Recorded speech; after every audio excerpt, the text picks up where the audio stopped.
I'm in the right chat. Sorry about that. I ended up in the wrong chat. Let me just make sure that I delete that because I don't want to be in the wrong. I mean, have something running that shouldn't be running. But we're not that late. I mean, it's okay. We did okay. I think we got through the auction faster, and we tried to keep everybody going, like, so that it wasn't taking so long, because otherwise we weren't getting to the true crimes until it was like 3 o'clock, and that's too much. What will probably end up happening and I don't even want to say the words, as we go into the late fall winter with the days shorter and stuff, we will probably be starting the auctions earlier. The auctions got pushed out because it was summer, and I was literally out. The days were light until like 9 o'clock. Now it's 7 something, and they're getting dark, and we don't even want to know what daylight savings time is going to do in a little bit, so we don't want to talk about that. But we'll probably start earlier, so there'll be more time, and then the true crime won't start so late. Okay, good. Now let me just make sure I know I have a wrong live that started. I want to do that. And we were talking a little bit about Cavalcante's Danelo, his capture. Now they got a heat source last night. I think it was around 1:30 a.m. They didn't want to mess with it at night, so they waited until the morning, and then they surrounded him without him knowing. He was under a wood pile. Hold on, let me just make sure I shut this live. And they had their canines with them, and the reason why you see him, here we go, let me just get rid of this one. Okay, I'm just going to get rid of this one right here because it's the wrong one and it shouldn't be there.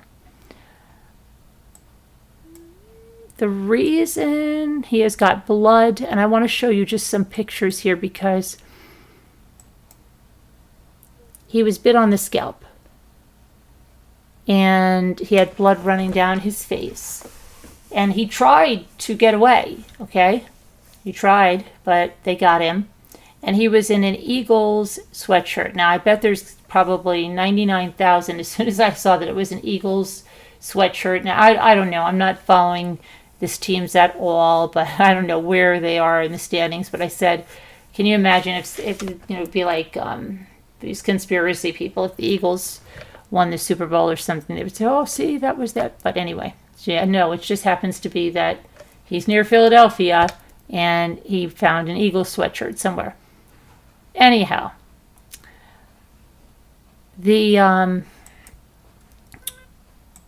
I was just thinking there's probably going to be like 10,000 memes about it, right? From people that hate the Eagles. They're going to be like, oh, I knew, I bet there already are, and I don't, whatever.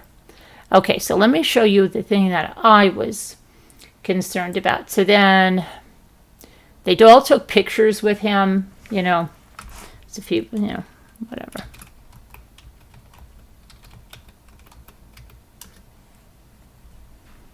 I want to show the picture that I spoke about in my live just a minute ago. Okay, so, and the irony, okay, and I was up at 8:30 when this was like going on. I said, oh, I'm going to go live. I'm not going to go live. But the irony is, the one guy that was boots on the ground over there, he chose that block of time to fly back to Florida. I can't even imagine what this guy on the plane was like when he heard. He was be like, what the, WTH? I've been there staring at an intersection, and the minute I get on the plane, they find him. You could just see he was pissed when he came on and did the live. But anyway, well, what are you going to do? All right, let's see. Now watch this. This is what I was trying to talk about, this picture. I was trying to tell you. Okay, let me make this bigger. Now look. This guy has a glove on, okay? This guy has no glove and he's got a wedding ring on. That's what I said. If I was this guy's wife, I'd be like, what the freak? Why are you grabbing him? Because he was full of blood and his sweatshirt is full of blood. Gross. Like, absolutely disgusting. And then they cut his sweatshirt off when they got him to the vehicle where they were taking him back. And then they've since transferred him like this.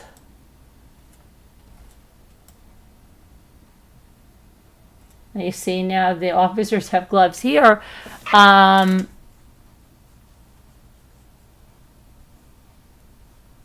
then there was, let me see.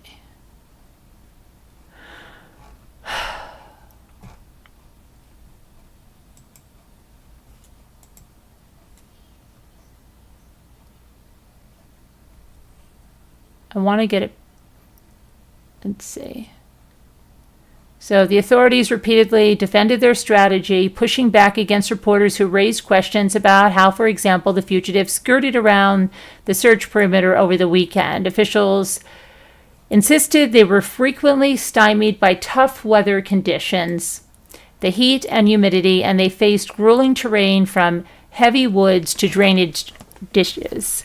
The manhunt was ultimately successful, culminating in a dramatic arrest on Wednesday morning. In the preceding days, however, there were key moments in which Cavalcante nonetheless seemed to gain the upper hand, putting the residents on edge. He was desperate, Pennsylvania State Police Lieutenant Colonel George Bivens told reporters on Wednesday at a press conference after Cavalcante was apprehended. You have an individual whose choice is go back to prison and spend the rest of your life in a place you don't want to, or continue to try and evade capture. He chose to evade capture. Cavalcante is one of more than 1,000 men locked up at Chester County Prison. It's a suburban facility an hour's drive west of Philadelphia. He was sentenced to life behind bars for the murder of Deborah Brandeo in late August. That was his girlfriend of 2 years, who he fatally stabbed in front of her 2 young children. That happened April 2021. He is also wanted in Brazil in connection with a 2017 homicide. But on August 31st, the 5-foot, 120-pound inmate fled, and it was a brazen escape that was captured on surveillance footage. It was later released by authorities. Cavalcante, dressed in a white t-shirt and sneakers, casually walked between a pair of parallel walls at 8:51 a.m., taking a quick glance over his shoulder. And this is what he was doing. That's how he escaped. With this, you'll see, these are his arms. These are his feet. Okay. In the shaded and seemingly secluded area near the prison yard, Cavalcante placed his hands on a brick wall, pressed his feet against the cinder block wall. He started crab walking upwards, scaling the wall until he vanished from surveillance camera's view. Officials say he then pushed through the razor wires, sprinted across the roof, jumped over a fence, and took off. Prison officials didn't even realize he was gone for about an hour. The guard who was on duty at the time of his escape was fired. The day after the escape, a man who lives in a heavily wooded area near the prison saw an intruder in his house who he believed to be Cavalcante. The homeowner, Ryan Drummond, flicked the lights to send the ominous figure a message, "I know you're there." Then he flipped the light switch back a few times, which was a real panic moment, the homeowner told a news correspondent from the Today Show. He and his wife called 911, and then he watched the intruder leave his house. It was like a moment of disbelief, the homeowner said. My heart was beating fast. In the days that followed, Cavalcante was briefly but repeatedly captured on security cameras, spotted by locals. The manhunt centered on Longwood Gardens, a 1,000 area botanical garden in the Brandywine Creek Valley where the fugitive was believed to be hiding. So with this map right here,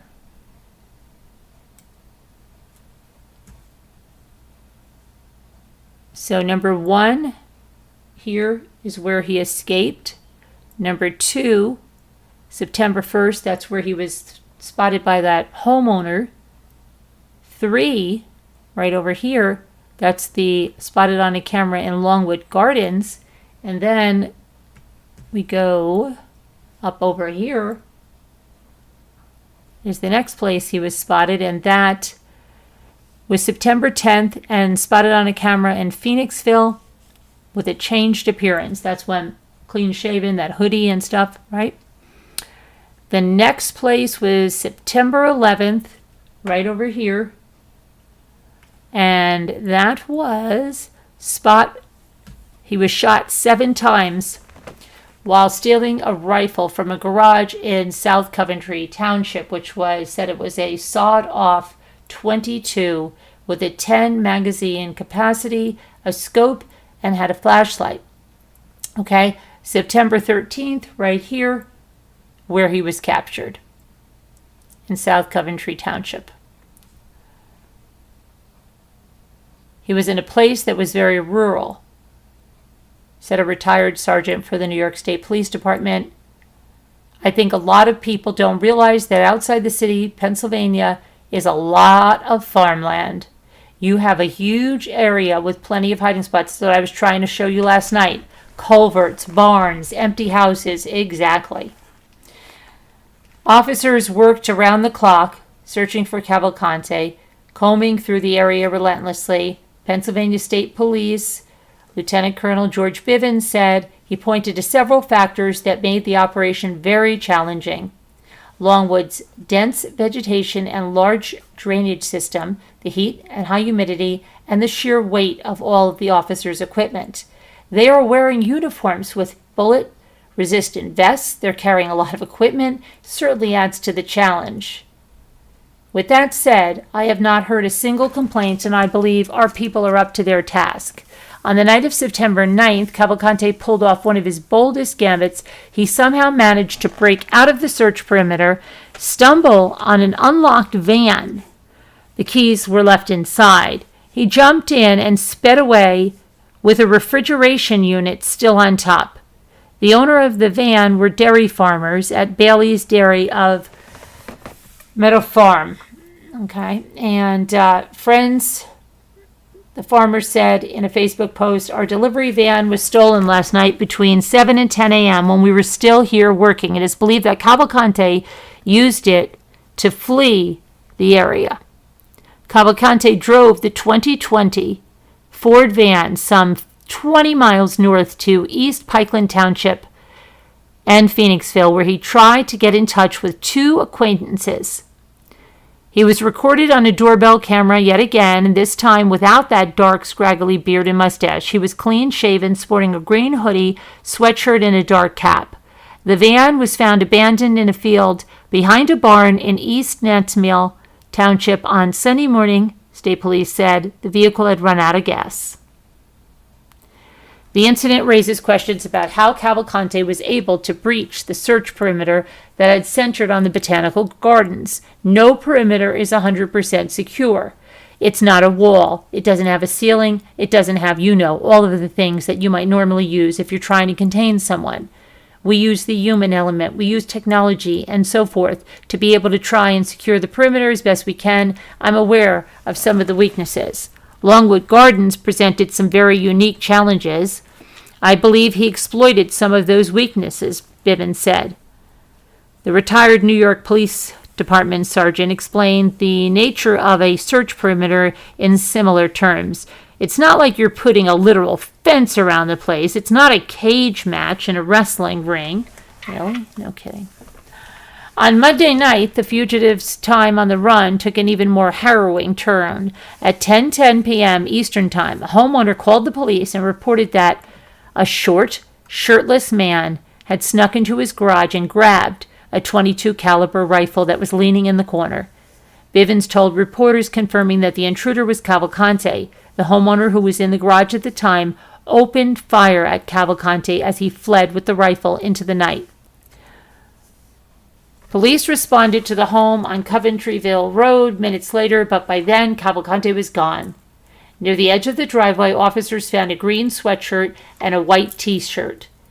That wasn't the only tip that officers got on Monday night. Around 8 p.m., a motorist reported seeing a male crouched in the wood line along the south side of Fairview Road, west of Route 100. She turned her car around to get a better look, but by then he wasn't there.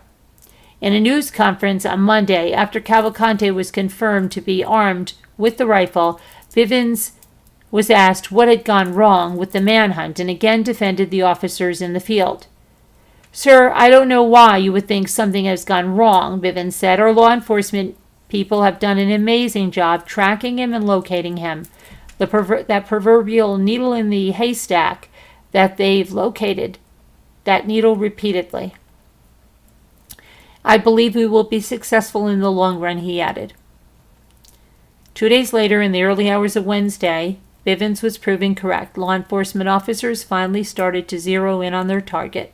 Close to 1 a.m., a U.S. Drug Enforcement Administration aircraft hovering over the wooded search area picked up a heat signal that it began to track.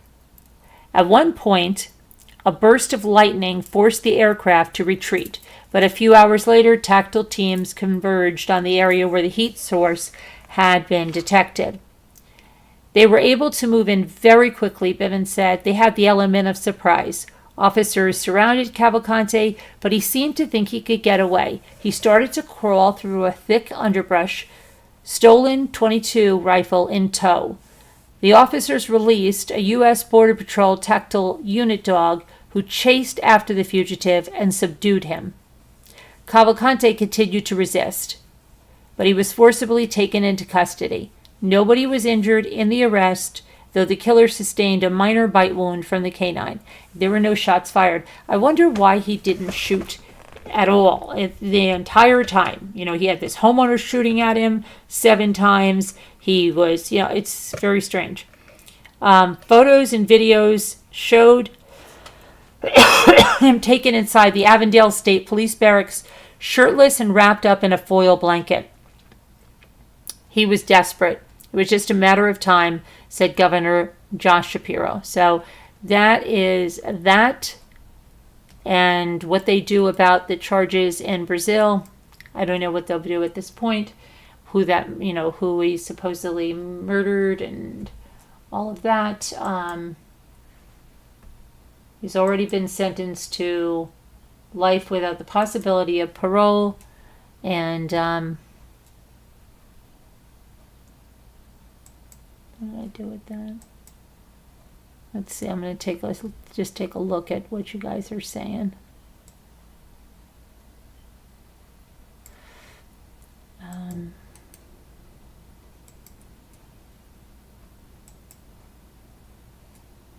Okay, so let's see what you guys are saying.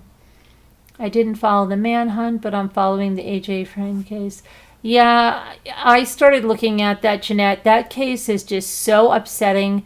It upset me so much when we followed it when it was happening, but just the part about the brothers, that stuff really hits me too hard, and it's too hard. I can't. I can't do it. Can't do it. There were so many mistakes in that case. It's just disgusting. Absolutely disgusting. They asked him what he ate and drank. He said that he ate watermelon and drank water from streams. He said that when he had to go number 2, he buried his feces so that he wouldn't leave a trail. Yeah.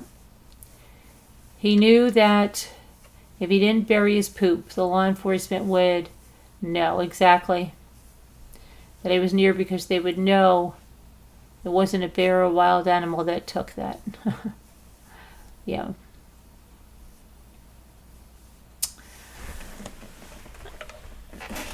Oh, he found a razor in a backpack that he stole.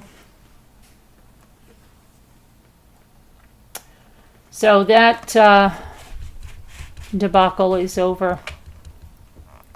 And now I want to talk about, hold on, let me see here. I've got a headache again. I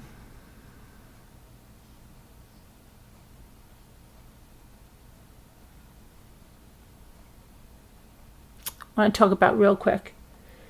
I told you a little bit about my lake video. The one of Koberger went back, had a hearing, and they were talking about the cameras in the courtroom. And the defense doesn't want cameras in the courtroom.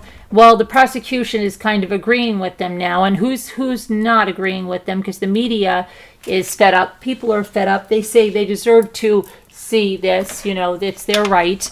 But what they're saying, the defense, is that they zeroed in on his fly, they said, and that there was stuff around social media, while media like Law and Crime is saying, no, we didn't zero in on his fly. That's a lie, and we would never show documents on the defense table or the prosecution table that would jeopardize anyone's right to a fair trial. We wouldn't do that. And agreeing with Law and Crime and other media are the families of Kaylee Gonsalves and Xana Kernodle.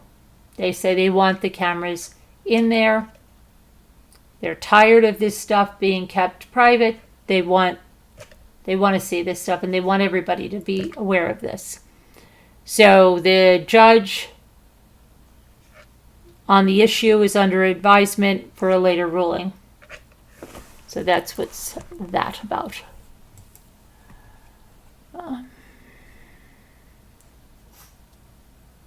Let's see if there's anything else with that.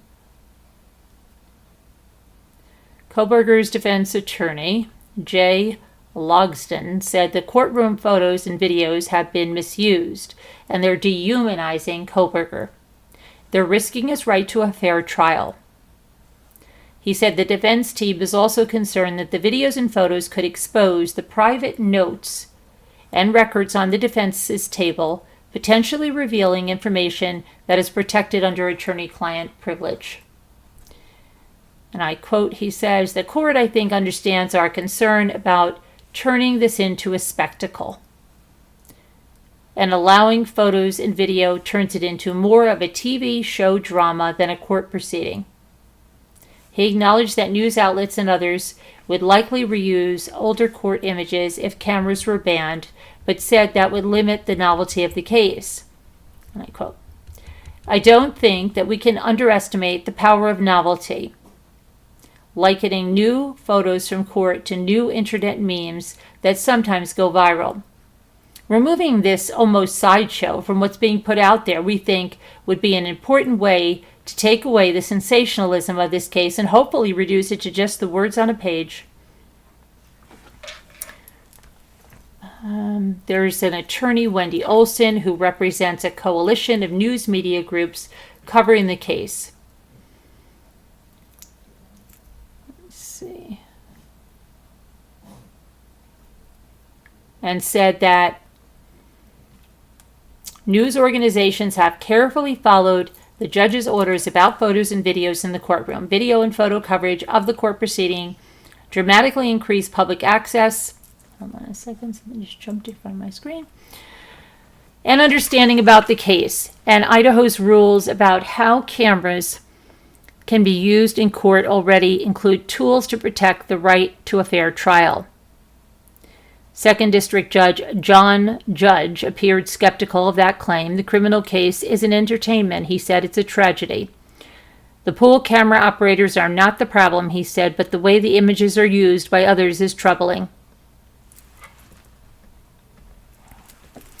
It's where that film goes and how it gets manipulated and how people, commentators, how they talk about it, how they explain it. And a lot of times It is not very accurate. This misinformation is pumped out along with the images and the films. So how do we deal with that? The best approach is to ensure there are cameras in the courtroom so responsible news consumers and members of the public have a clear and consistent record of the facts, Olson said. Taking away that record means talking heads will be able to disseminate misinformation unchecked.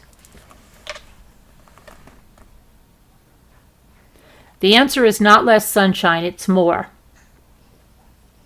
The judge said he was taking an approach that would be similar as the setup C-SPAN sometimes uses to cover Congress, with a camera staged at the back of the courtroom. Maybe that can just satisfy everybody, just partly, the judge said. I thought that might be a way to kind of give a little and kind of protect what we're trying to protect. I've never seen anything very sensational on C-SPAN. He said that he would issue a ruling later and that it would involve a lot of balancing. I'm going to try to figure out and do the right thing for both the public and the parties and the rule of law, said the judge. Okay, so that's what we've got there. And I, hold on one little tiny second here. One little tiny second.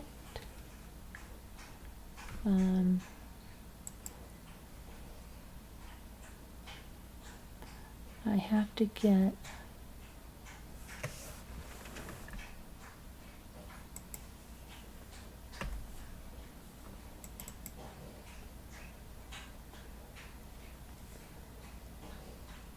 an Advil. My head is exploding, and if I don't take something, it's just going to get worse. Hold on one second, please. I'm just going to get 2 Advil. I'll get you right there. Oh, here they are. They're right here. Yay! Okay.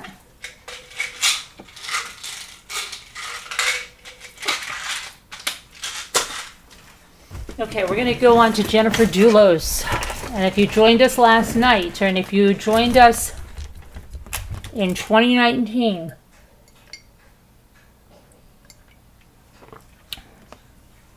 then you have some insight on this case, right? We covered this case extensively as it unfolded. And last night we started to take a true crime rewind look into this case. And this case is full of twists, it's full of turns, it's full of crazy, crazy twists.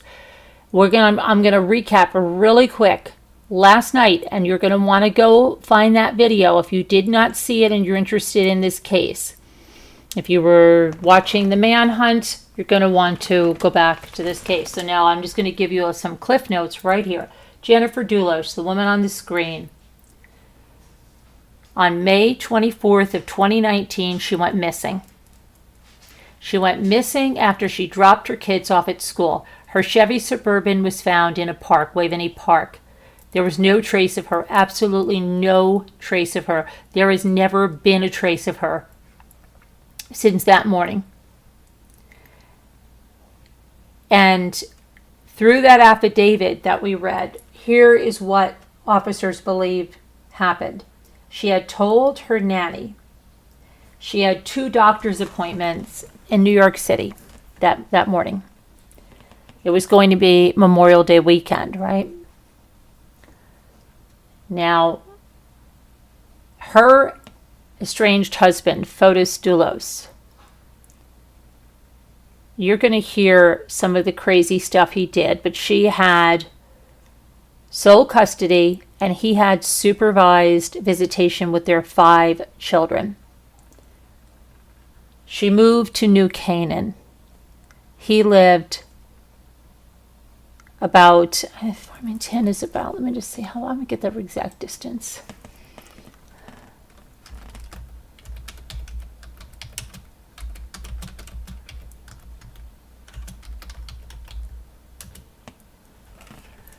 Okay, so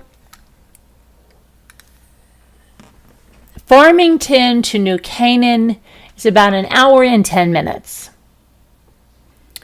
Her estranged husband was a builder of multi-million-dollar homes, but he was a terrible businessman. He was losing money. Jennifer Dulos' mother, Farber family, very wealthy. She came from very wealthy family. They loaned her husband, Fotis Dulos, a lot of money for his business. But in 2018, they had enough. He wasn't treating their daughter right. Things were going wrong. She was going to get a divorce, and they sued. There was a lawsuit against Fotis Dulos for $2.7 million from her parents. Her father later died. He died in shortly after that sometime, but her mother was alive, and she would often stay at her mother's apartment in New York City. And that is exactly what the plan was, okay? So her nanny, housekeeper, friend, Ms. Almeida, knew that Jennifer told her, look, I'm going to take the Land Rover. First she said, hey, maybe you should spend the night here. And then she said, no, I'm going to stay the night with the kids. I'll drop them off at school, and then I'll come and get my Range Rover, which was smaller and easier to park in the city, and I'll go there, and you can come out with the kids later on. So when she gets there, Miss Almeida, at about, I believe it's 11:30 in the afternoon, she goes in through the garage. And the first thing that she notices is, wait a minute. She said she was taking the Range Rover, but the Range Rover was in the middle bay. So she's like, well, okay, would she take the Suburban? I don't know. When she walks into the kitchen, Jennifer's purse is there. Their travel mug with her tea is there. Something's not right, okay? She gets the kids. She tries Jennifer. Jennifer's, not responding to her. She never had a problem ever reaching Jennifer. She goes to the mother's house in the city. She's not here. Nobody's heard from her. Something's wrong. Well, it's not until about 7:30 or that night she's reported missing. And meanwhile, what they think happened is that Fotis Dulos took a worker's truck, which was a Toyota Tacoma. He took the truck. He had a vintage old bicycle, one of those, 10-speed kinds from when he was a kid. Fotis was from Greece. He brought the bike from Greece. So he puts the bike in the back of the pickup. He drives the pickup somewhere nearby, and then he takes this is while she's at school, okay? Takes the bike out of the pickup. He puts on a hoodie. He makes sure it's, all around his face, and pedals like a madman to her house, gets into the house, and lays there waiting for her. When there was a search warrant, they found that there was so much blood. Now, it wasn't evident. There was some spatter they saw on the Range Rover, but there was a cleanup attempt. A big-time cleanup attempt. And the nanny said when she was looking around for Jennifer, she noticed that the paper towels were low in the kitchen, so she went to get another roll from this pantry they had, and then she said, what the heck? The night before, they had put a 12-pack of, like a bulk paper towel pack, in that pantry. There were only 2 rolls. So during the time from last night until now, someone used 10 rolls of paper towels. She's thinking, why would anyone use 10 rolls of paper towels? What the heck has been cleaned up in this house? Well, he was cleaning up that garage. And not only that, He took 2 travel pillows that were in the garage, and he used them. They were soaking up blood. Him and his girlfriend, okay, Michelle Troconis, had Fotis's Ford Raptor filled with garbage bags, and it was caught on surveillance going into Hartford, going into a bit of a seedy area with lots of homeless people, and they stopped every few minutes and dropped one bag after another into garbage receptacles until the truck was empty. And when the truck was empty, he got out and he did something else. He took the license plates off the truck and he put them into a FedEx envelope and he dropped them into a storm sewer. And he was caught with his girlfriend doing this on surveillance footage. There were also homeless people in the area who went through some of this stuff and said that they came across pillows that seemed to be soaked with blood. And her clothing was found and cut off of her body. There were zip ties found that had her DNA on them. You know, just so much damning evidence against him and Michelle Troconis. And then we have Kent Mawhinney, which we started to talk about how he ties into this case. So Troconis, the girlfriend, she gave like 3 different interviews to the police, and it changed every time. First interview, she said she saw Fotis the morning that Jennifer disappeared. Then it came to, well, maybe he wasn't there. Then they said, you know, he set you up. And, oh, that's very bad. That's very bad that he did that. But I didn't clean Jennifer. I cleaned the house. Because supposedly they were cleaning another one of his properties. But there's talk about this Tacoma that had spilled coffee that she said really didn't smell like coffee. And then he told this worker of his, what I really would like you to do is to get rid of the front seats of your Toyota Tacoma, or better yet, sell the entire truck. And I will sell you a Jeep I have here. The worker didn't want to do that. So then Fotis said, look, you've got to replace the seats. Told him to go to one of those you-pull-it lots, get some seats, replace the seat, and take that seat and get rid of it. Didn't tell him why. Okay, well, the worker started to get a little suspicious, obviously, and he did replace the seat. He replaced it with these Porsche seats that Michelle Dulos had given him. But for some reason, he said, you know, something's not right with this. I'm going to keep these seats. And he put them in the back of a shed. And he handed them over and volunteered all of this to the police when Fotis was arrested, along with Michelle Troconis and Kent Mawhinney. So what we're going to look at today is we're going to look into more about Kent Mawhinney, because Kent Mawhinney owned a rod and gun club. And on this rod and gun club was found a grave 6 feet by 2.5 feet. And this was a grave, and it had grates, like barbecue grates across it, and there were bags of lime in it. It was a grave that was absolutely ready and waiting for a body.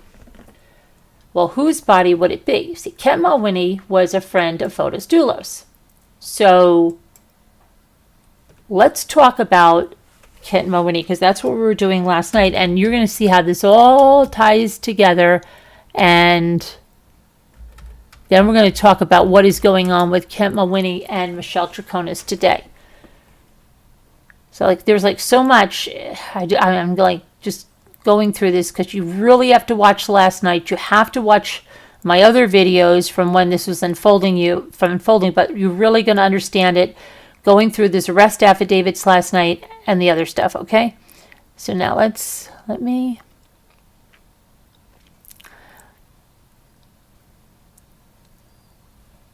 I want to talk about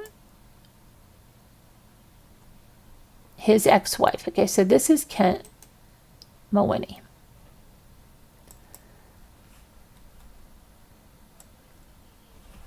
Now, Fotis was trying to get rid of his estranged wife, and it's my belief Mawhinney was trying to get rid of his wife, okay?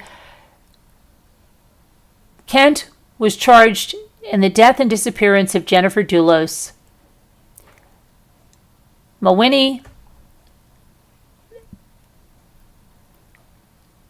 was given a 5-year suspended prison sentence and 3 years of probation on a domestic violence charge following an emotional court proceeding Friday afternoon. Now, this was June 17th of 2022, so a year ago, June. Okay. Mawhinney is also required to have no contact with his ex-wife for 5 years, seek mental health and substance abuse evaluations, and attend domestic violence counseling. Mawhinney pled not guilty to conspiracy to commit murder in the Jennifer Dulos case, was accused of essaying his then estranged wife while the two were living together in the South Windsor area months before the disappearance. That charge was nulled, meaning it was dropped, as long as he remains out of trouble for the next 13 months.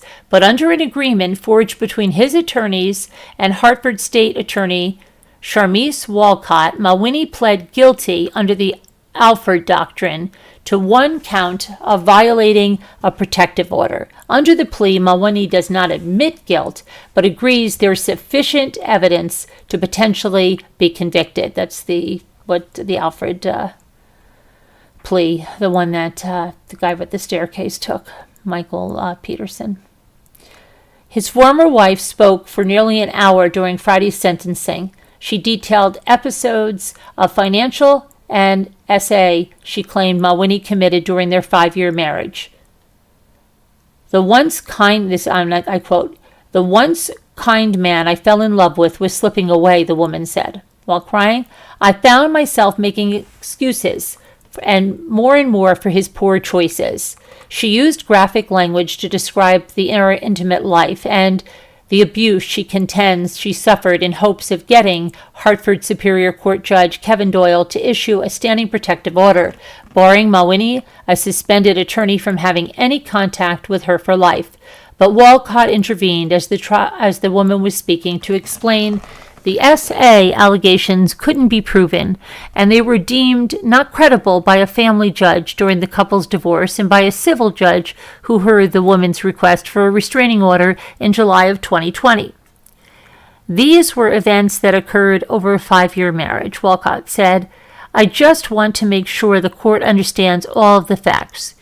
The woman said she met Mawhinney when she hired him to deal with her immigration status. Within a few months, he began pursuing her with flowers and gifts, but she refused to date him until he filed for divorce from his previous wife. When the two finally dated in 2012, Mawhinney treated her 3 children as if they were his own, she said.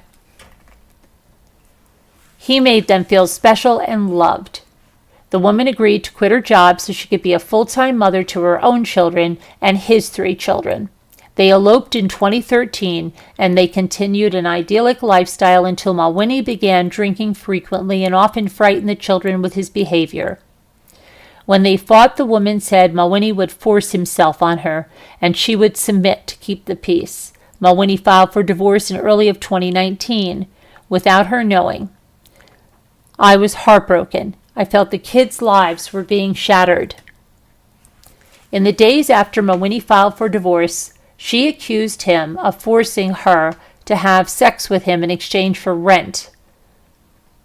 A court-issued protective order barring Mawhinney from contacting his estranged wife after his arrest in January of 2019 on SA charges.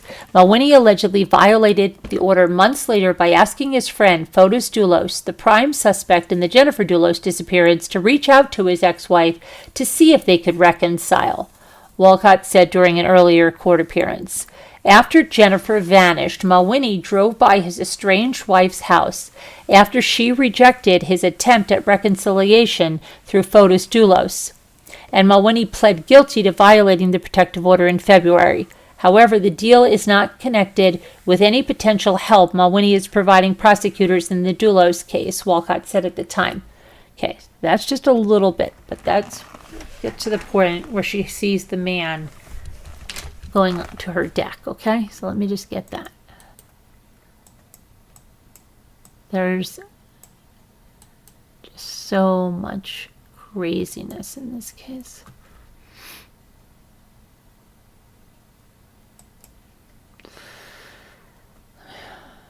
Come on. I'm trying just to get to the live chat for 1 second so I can put something in to keep us so we have stuff you can go back and check out.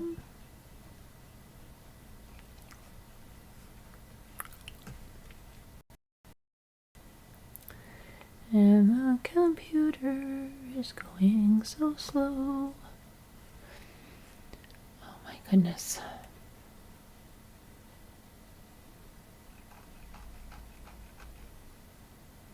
So while we're waiting for the computer, I'll explain what I think, okay? So they had that grave dug in the Rod and Gun Club. And I believe they had a grave for Jennifer somewhere. I believe the grave in the Rod and Gun Club was for Mawhinney's wife. And he and Fotis were going to help each other get rid of their wives, take their secrets to their grave. They both had a reason not to betray the other one, right? But see, there was a botch with trying to kill Mawhinney's wife. So now Mawhinney's wife wasn't killed. Fotis is arrested for the murder of his wife. Michelle Troconis is arrested for being an accomplice with Fotis. And you got Mawhinney. But can you imagine the pressure? Because Mawhinney could be very useful in being that deal with the devil, right? To convict Fotis and Troconis. And in Fotis's letter, when he was running his car in the garage and ultimately died of carbon monoxide poisoning, Fotis says, please, Michelle Troconis and Kent Mawhinney are innocent. Leave them alone. Don't pursue them, okay? Everything like that. I can see you, Michael. Yes, I can. How are you doing? All right. Now let me... Uh-oh, why is my thing buffering? Hold on.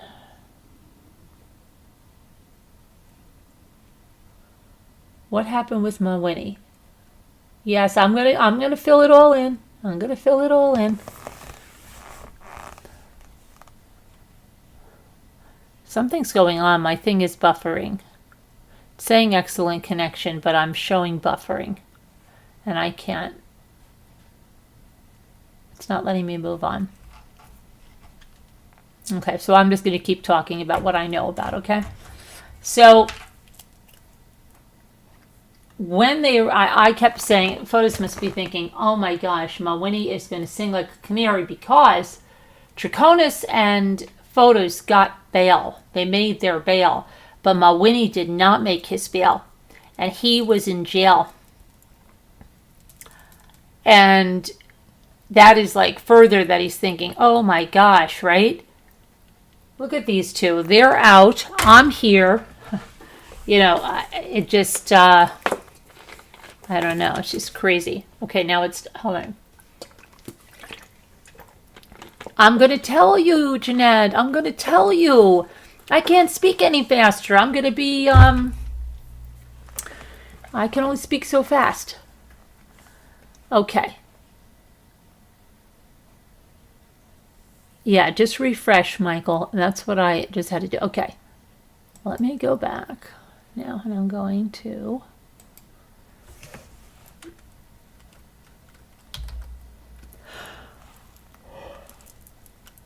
Come on, don't get tired now, Carolyn. We got a lot to cover here.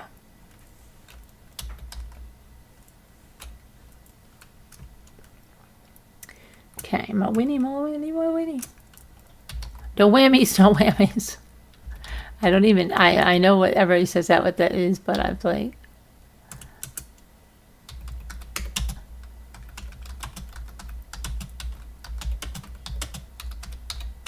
Okay.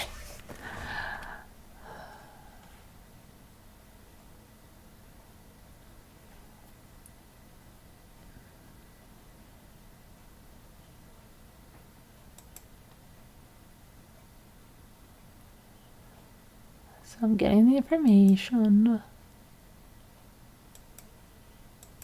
I'm just trying to shut some tabs here because everything is running so freaking slow.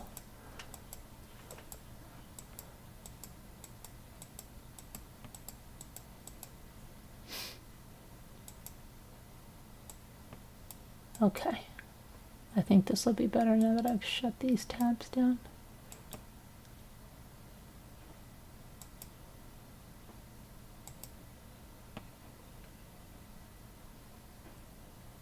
Okay.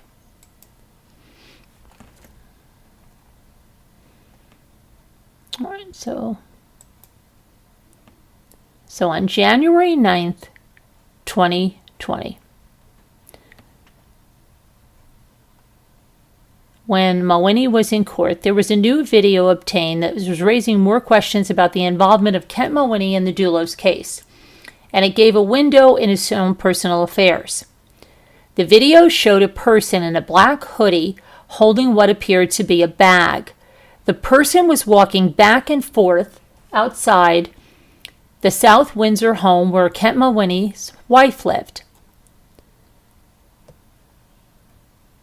A sworn affidavit by Mawhinney's wife regarding the incident was released. In it, she said she claims the person was a stocky man who was wearing gloves and carrying a crowbar. She believed a red gas can was inside the bag. She says signs of forced entry were subsequently located by the garage door. She said police took a report, they ran a plate on a red SUV, and they questioned a man who claimed he was there to repair the garage door. The man said Kent Mawhinney asked him to do it. The incident was on April 15, 2019. Okay, that was about 6 weeks before Jennifer Dulos went missing. It was classified as an uncorroborated criminal complaint by the South Windsor Police Sergeant Mark Cleverton. Mawhinney's wife can be heard on the video calling 911, saying that she believed someone was coming to get her and asked for police to respond quickly. She was under a protective order at the time from a January domestic violence incident involving her husband. There was a protective order in place barring him from having any contact with her, a protective order that police found was violated when, according to court documents, Mawhinney recruited Fotis Dulos to mediate their marital difficulties. I think she was concerned or curious or maybe suspicious of the contact from Mr. Dulos. Mawhinney's wife told police she believed Dulos was indebted to Mawhinney and possibly working on behalf of Mawhinney. Mawhinney's wife also recounts a meeting between herself and Fotis Dulos at Max's Oyster Bar in West Hartford, where Dulos asked her to come to his Farmington home to meet Mawhinney and rekindle their relationship. Later, he offered them a room and, in her words, suggested that Kent and her use it to be intimate, an offer she didn't take him up on. There's no question that she was fearful for her life. The warrant goes on to detail a list of conditions Mawhinney's wife told Fotis Dulos she wanted to meet before she and Mawhinney could repair their relationship. She wanted Mawhinney to go to AA and to get counseling. Okay, so there was a man coming up with a plastic bag with a gas can in it.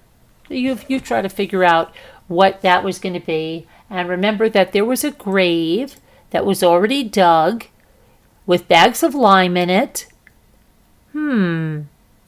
Okay.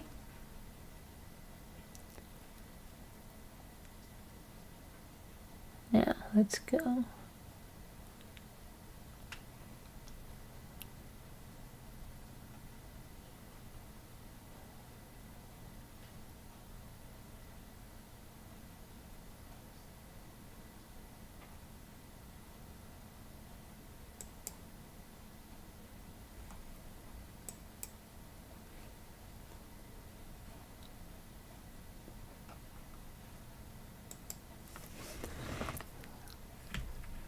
Now, we went into, back in 2019, we went through, Jennifer had a blog, and we read her entire blog.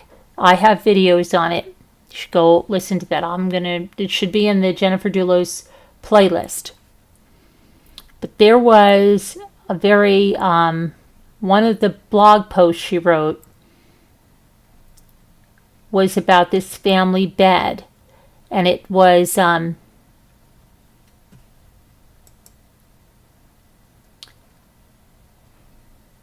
called More Sleep, No More.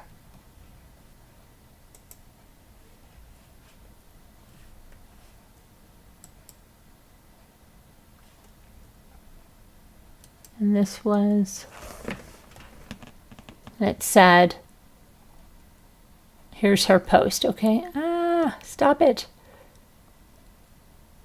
So she, our baby Noelle, kicked and turned and woke and let's sleep train. And I brought her to her room and she wailed and wailed, no, mommy. And then I felt her head and she was warm. And back to bed with us she came for more no sleep. It was not like this when my husband Fotis was not here. We had more room. I and she and he, somewhere afar, slept better.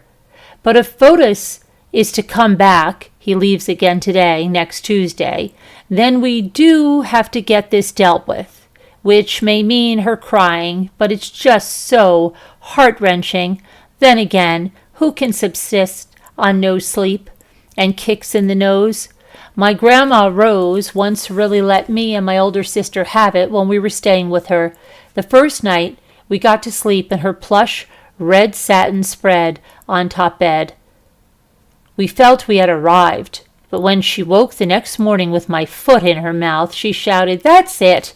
and pointed us whimpering into her living room with an L-shaped, hard beige couch for us to share, our heads touching.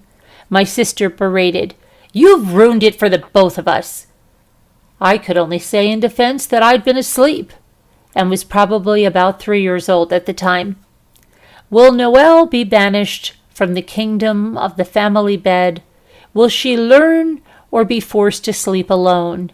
Fotis suggested that we put a crib in our room so she is not lonely and our limbs are not the target of her Russian roulette of jabs and outright punches. Where do I pull a crib from? I guess a pack and play. Everything about that makes me immediately tired currently. I want a hammock.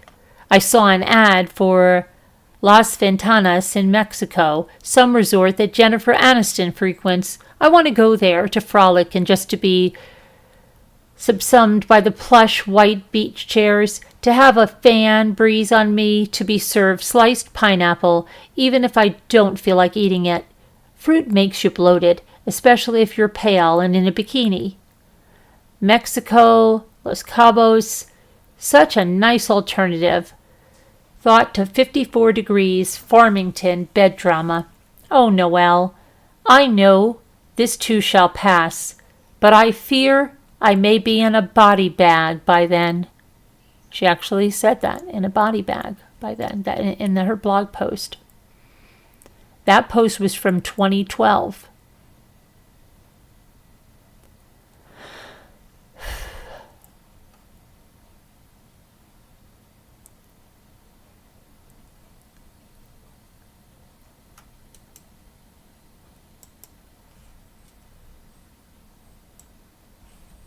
Here's another photo of Jennifer Dulos.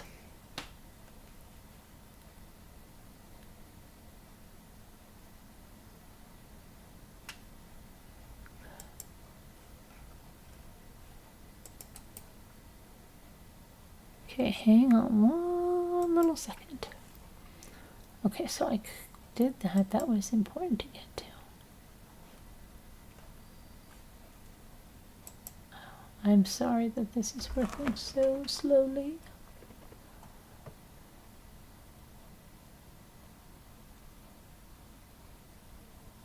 I remember Fotis was a water skier, a very, oopsie, hold on a minute, that didn't go where it should. Come on.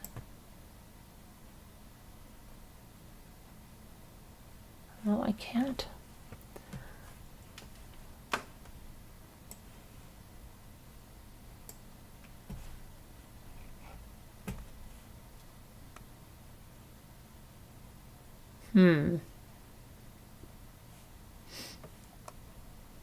Hang on. I don't know why it's turning black.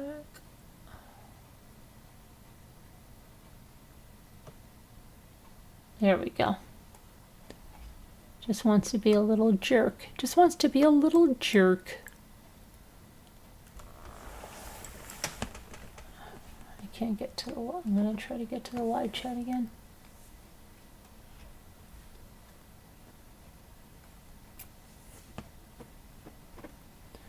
You're such a little jerk. Come on.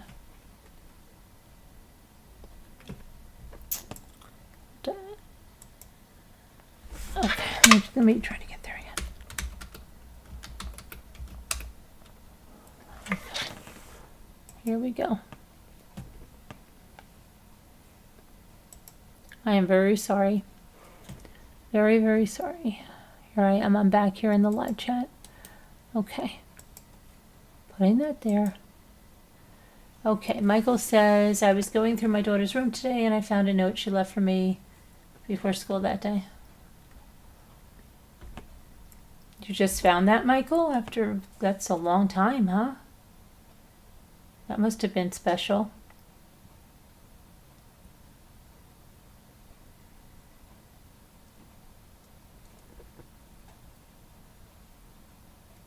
Why did he only have supervised visits with the children? Well, because I'm going to go through that. He was hothead. He tried to run Jennifer over once in a car. It was a very contentious divorce. We're going to get into all of that. You're going to see.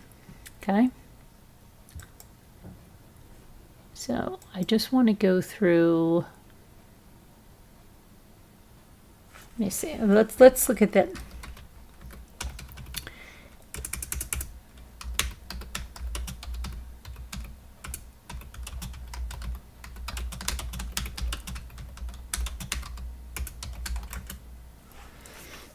Okay.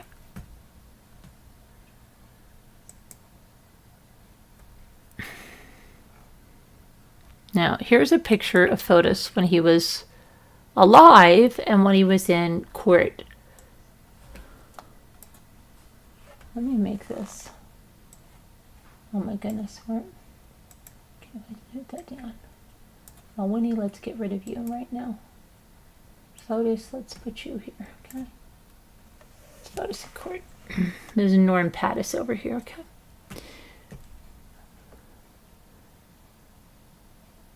Fotis once tried to run Jennifer Dulos over with a car.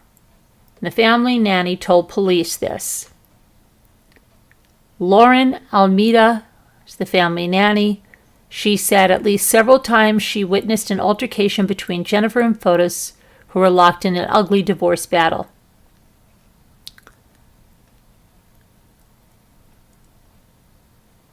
Jennifer's been missing since May 24th. They've never found her body. Not till today. Nope, still haven't found it.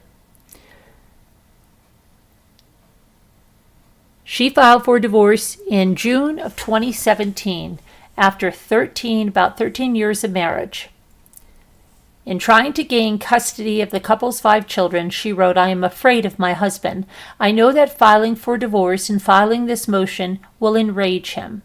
I know he will retaliate by trying to harm me in some way. The same month, Almeida said she ran outside when she heard Jennifer crying. Jennifer told her that her husband tried to hit her with his vehicle, and she needed to jump out of the way. Almeida also told the police that during the summer of 2017, Fotis was chasing Jennifer through the house When Jennifer locked herself in her bedroom, he kept pounding, trying to open it, until he realized Almeida and one of his children were also in the room. Police were not called in the incident, but Jennifer called police in August of 2017 after a dispute with her husband in which he told her she belongs in an asylum. According to the search warrants, no arrests were made. Fotis also called police that summer, once to report Jennifer had stolen from him when she left the family's home in June, and another time, also in June, to report his children missing. Police determined there was nothing wrong in both cases. At the end of that same month, police took an unregistered handgun from Fotis. In March of 2019, a friend of Fotis Dulos had reportedly made arrangements to receive the Glock. The search warrant said, the exact status of the firearm is currently undetermined. He had a friend, Andreas, in Greece, and it's believed he was supposed to receive the gun. Okay.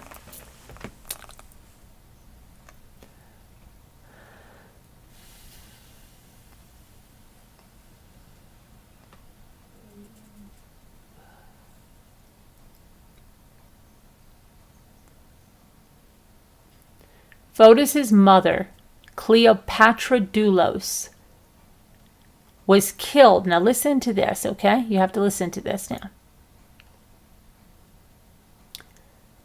Fotis' mother, Cleopatra Dulos, 77, was killed in 2010 after the family's nanny at the time ran her over with the family's Land Rover.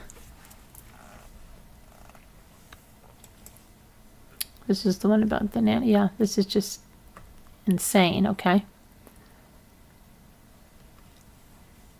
Insane. According to an Avon Police Department report from the time, Cleopatra Dulos suffered internal bleeding at the hospital and died shortly after she was run over. Fotis Dulos told police he was in Italy at the time, but his mother had been in poor health before she was struck and had cracked her head after falling down a flight of stairs months earlier. Wow, it sounds almost like somebody might have been trying to kill her. He said his mother has no assets of note, no will and testament, and he had no reason to suspect that the incident was anything but an accident. Unbelievable, right?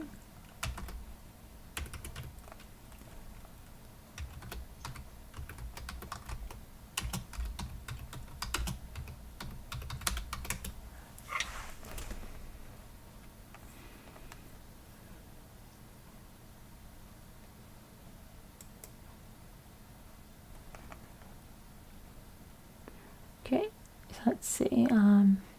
She was run over in the driveway of her Connecticut home by the family's 24-year-old nanny on September 6, 2010. The crash happened after Fotis' mother asked the nanny to move a Land Rover to make it easier for one of her grandkids to climb in. According to the report, the woman bent down near the front of the car to make sure the lights were turning on, and the vehicle was moving forward during this span of time.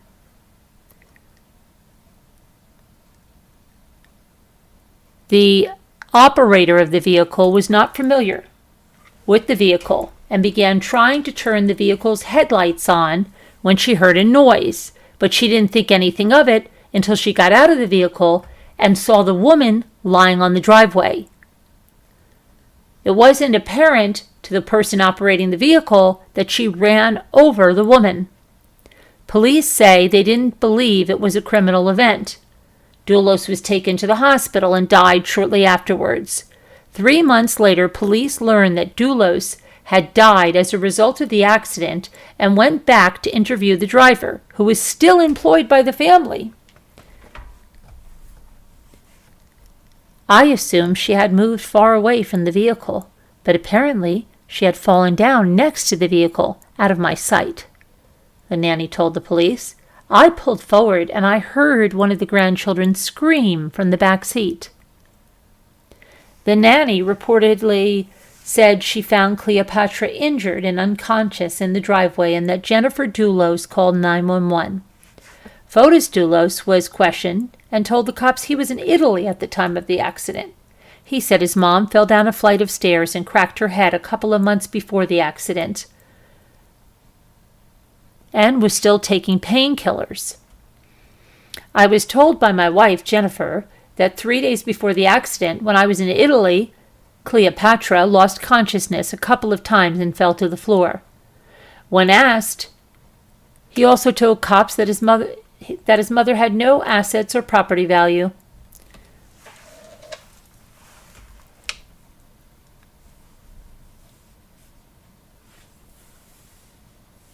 Let's see. That's just crazy, isn't it? Isn't that just a crazy thing? Like, you think, was that really, like, what was the deal with that? Just sounds crazy. I don't know. That sounds crazy. I'm sorry. I've already thought, like, was that set up? Like, what? I don't know. Why would he say my mother has no, I don't know. Just to think that there was somebody else trying to kill her. Was the nanny killing her? I mean, come on. Just a weird thing to say. Okay.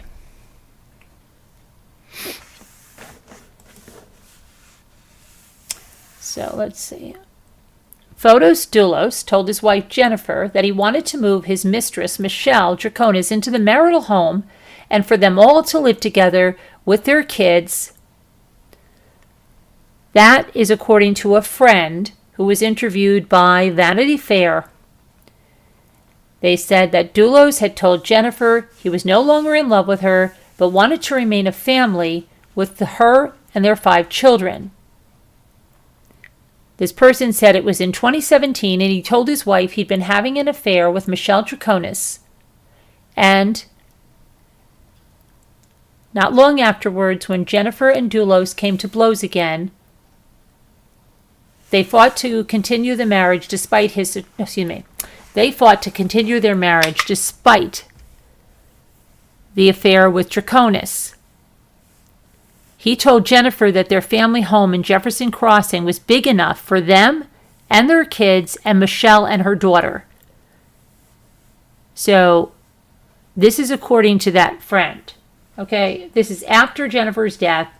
How are you going to prove this unless there are text messages or anything to substantiate this? But this is what was said.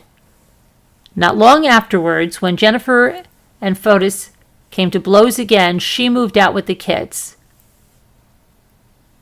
One of the reasons was that he purchased a 9mm Glock that he brought into the home, despite an agreement between the pair never to keep guns in the home while their kids were there. He called 911 and claimed that Jennifer kidnapped the kids. By then, their previous arguments included one in which the nanny claims he tried to run Jennifer over. Years earlier, one of the couple's nannies actually accidentally ran over Dulos' mother, who died later in the hospital. When Jennifer vanished in May of 2019, she'd been living in a rented home in New Canaan, and the pair had started their divorce. In court documents, she said she and the kids were terrified of him and never wanted to disobey him. Her body has never been found, but prosecutors say Dulos attacked her in the garage of her home by stabbing her and then disposed of her. He was charged with her murder months later and then killed himself in January of this year while awaiting trial. He always denied knowing anything about her death or disappearance. His 5 children were by his bedside when he died. Michelle Troconis was charged with conspiracy to commit murder. She denies the charges. Kent Mawhinney, Dulos' lawyer, trusted friend, was hit with the same charge. He also denied it. Okay, let's go into what's going on with Kent Mawhinney now, okay? Let's see what's happened to him, and then we're going to do Michelle Troconis, okay? Because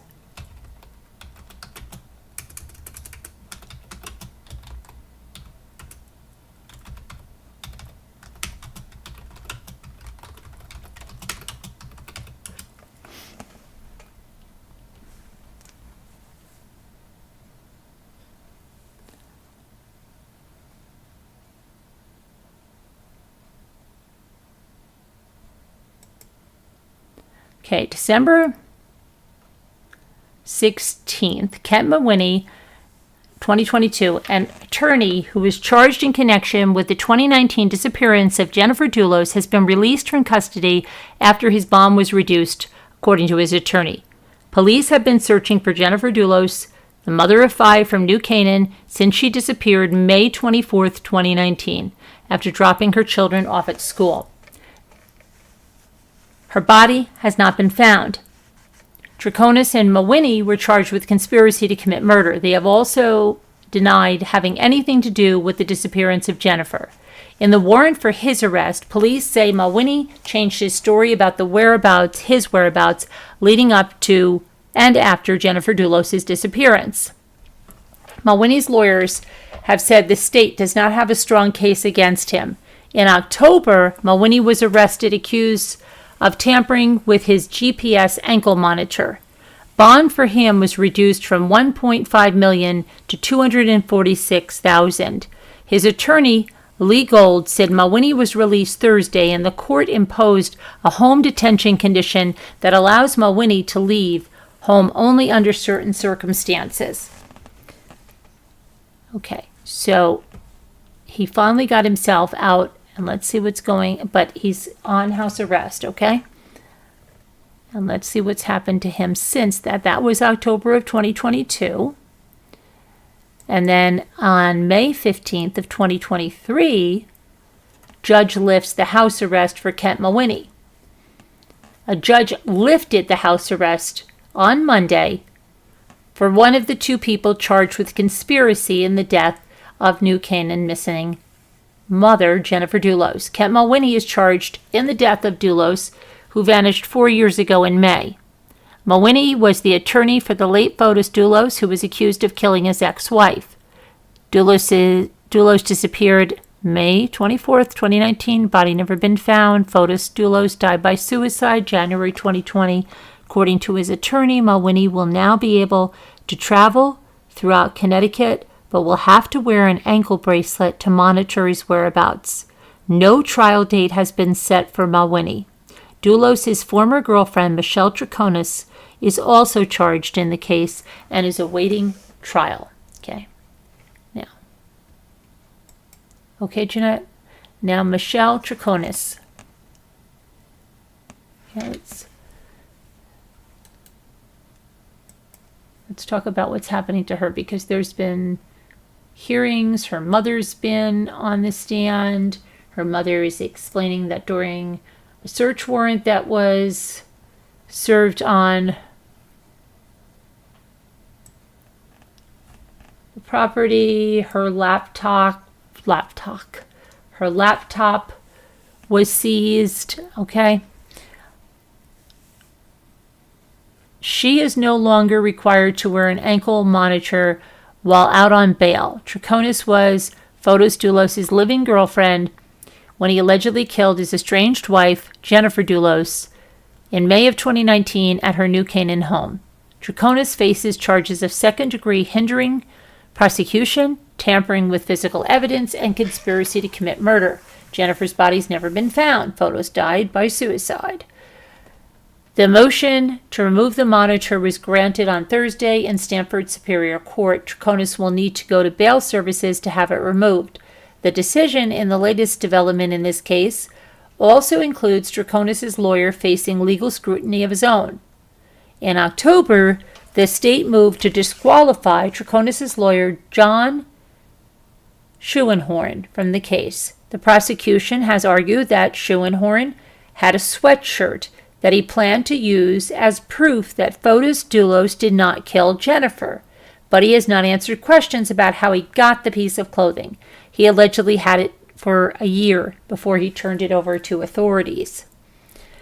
Those unanswered questions, the state's motion claims, means that he's likely to be a necessary witness in the trial and is working under a potential conflict of interest, with the likelihood of it developing into a substantial actual conflict.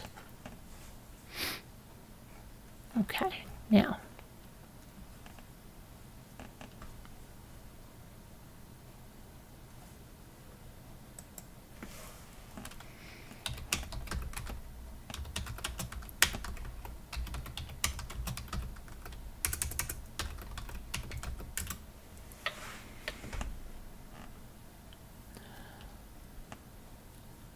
Okay, so in June of 2023, the judge set hearings for Michelle Troconis. He set hearings for 2 motions filed by the attorney for Michelle Troconis. Defense attorney John Schoenhorn appeared in State Superior Court in Stamford, where a judge scheduled an August 9th hearing on his motion to transfer the case to a different judicial district, and will hear arguments on August 16th and 17th on his request to have some evidence suppressed. In the motion that was filed in October, Schoenhorn again asked for the case to be moved from the Norwalk-Stamford Judicial District.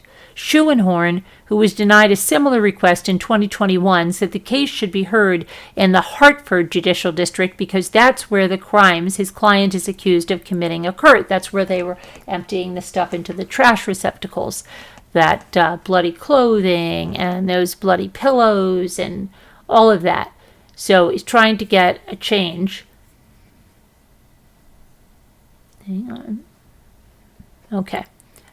However, the judge last month agreed. I'm sorry. I jumped and I am sorry. The proceedings against Troconis have been stalled because Schoenhorn was embroiled in a controversy for months over that sweatshirt that we just talked about, okay? So that stalled this up, but however, a judge last month agreed Schoenhorn can continue to represent Michelle Troconis after all parties agreed that a box with the sweatshirt inside would not be used as evidence as a trial. Jennifer was last seen May 24th, 2019. We know all that already. We're not going to keep going through that. Troconis, who was dating Fotis Dulos at the time of his disappearance, has pled not guilty. Okay, so now let's follow up on these hearings.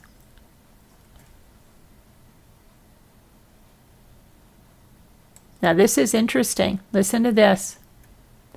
Jury selection. Let's talk about this now. This is good. A judge denied the change in venue.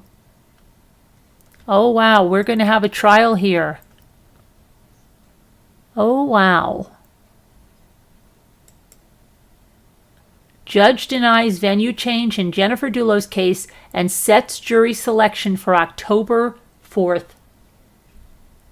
Jury selection is set to begin October 4th for Michelle Troconis after a judge granted her attorney's motion for a speedy trial, but Judge Kevin Randolph also denied the defense's motion to change the venue when Troconis goes on trial in connection to the disappearance and the presumed death of Jennifer Dulos. Oh wow, this is going to be one I am going to very closely be following, and I hope that I'm going to have to see about how we can, or if we can, broadcast the trial. Both sides appeared in Stamford Superior Court Wednesday for continued arguments over what evidence will be allowed at the trial. But before testimony on that resumed, attorney John Schoenhorn argued his recent filing for a speedy trial. And this was her mother. Hang on one second. I'll get that in a minute. Jennifer was last seen May 24th. We know all that. In court, Schoenhorn said, With the rate the case is currently moving, his client's trial wouldn't happen this fall, which the judge had intended. We just need some certainty of the pace, Schoenhorn explained. He said it's been difficult to prepare for the case and run his practice with the case lingering. Schoenhorn also brought up that Troconis and her family have to prepare for when they'll need to be in Connecticut for an extended period of time. I have witnesses from out of state. Some of them are older. They travel, Schoenhorn said. It's hard when people say, when will I be needed? If I don't have some kind of approximate date when they may be called as a witness. The prosecution took no position on this motion, unlike the others. We're going to leave it to the court's discretion. Of course, the state's always ready to proceed at the court's pleasure, so court discretion on this motion, said the Assistant State Attorney Sean McGinnis. The judge granted the motion and scheduled jury selection for next month. On Wednesday afternoon, he also issued his ruling on the defense's motion to move the trial from Stamford to Hartford due to the extensive pretrial publicity. Randolph wrote, the Stamford-Norwalk Judicial District is the proper venue for the prosecution. There is insufficient evidence that pretrial publicity will preclude a fair and impartial trial. Troconis is one of two remaining defendants in the case after Fotis Dulos died by suicide in 2020 when facing several charges in the case, including murder, kidnapping, evidence tampering, and hindering the prosecution. Fotis Dulos' attorney, Kent Mawhinney, is also charged with conspiracy to commit murder, but the state has chosen to try Troconis first. So she's going to trial first, baby. In a typical case, jury selection is followed right away by the trial, but this hasn't been a typical case, Schoenhorn said. He couldn't say whether this will happen here. There are still several motions away from the defense that have to be heard and ruled on, and the motions primarily deal with the evidence that will be allowed at trial. The judge on Wednesday also continued the previous hearings on the defense's motion to toss evidence seized by the state during a search of Fotis Dulos' home. Schoenhorn has argued that the search was illegally executed because it went beyond the scope of the warrant. Great, don't tell me she'll get away with something like that. Are you kidding? Okay, so October 4th, she's got a jury selection, so that's something.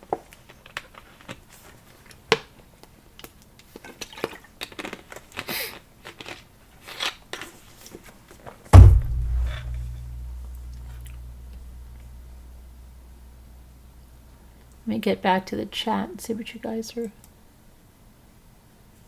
saying. So, Jeanette, you can follow Troconis' trial in October? Okay. Good to know. Good to know.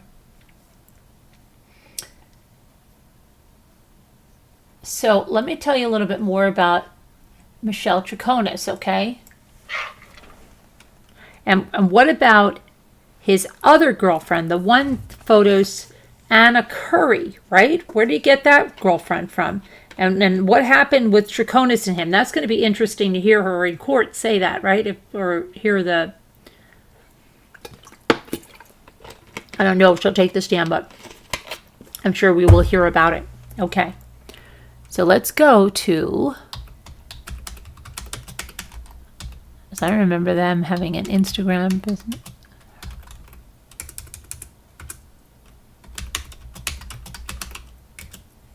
Okay.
Okay, just hang on. I'm just trying to get her stuff here.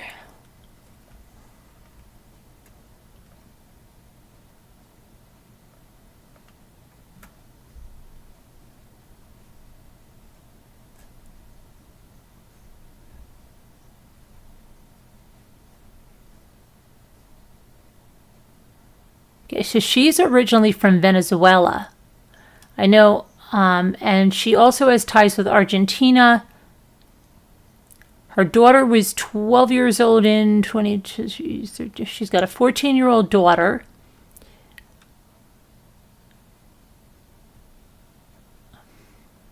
Let's see what she's been up to.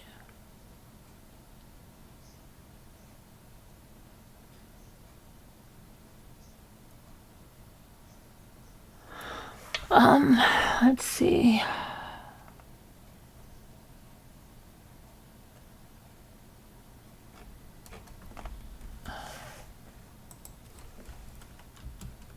Isn't she the one that had some kind of a business with her sister?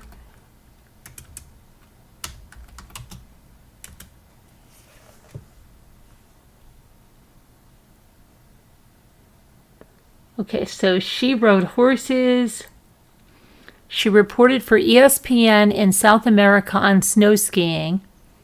And even more, she was a competitive water skier. And so was Fotis, a competitive water skier. And it looks like he met her in Miami. That's how they met. She was Fotis's type. She rode horses.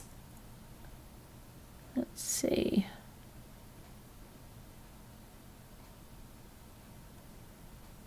He was not very good at hiding the affair from his wife. He met her in Miami, and they began an affair. It was serious. He was very much in love, not good at hiding it from his wife. And when Jennifer confronted Fotis if he was having an affair, he confessed. She then moved her kids into that rented home in New Canaan, about an hour and a half away. She filed for divorce. And Michelle and her young daughter moved into that former family residence in Jefferson Crossing. Claudia Troconis is Michelle's sister, and she said that her sister met a charming guy and that he was very family-oriented like us. That's what she was told, and that he was into sports and they had many similarities and that she really liked him. But the sister said, this, meaning the relationship with her and Fotis, shattered our life because my sister is not the person they're saying, and she would never be capable of anything that they're saying that she's done.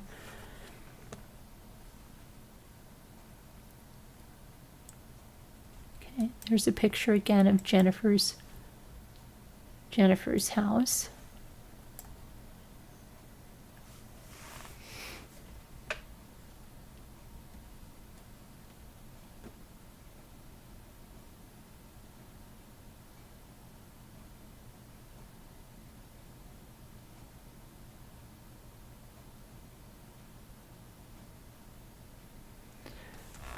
So I want to just get about, see what else we can find out about.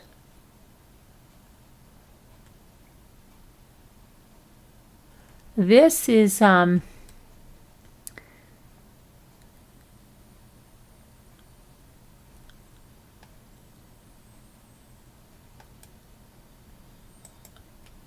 here's some surveillance the police had with them. Here's Michelle Troconis.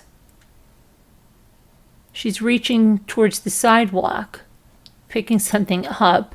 He's going towards a garbage receptacle over here, dropping something off.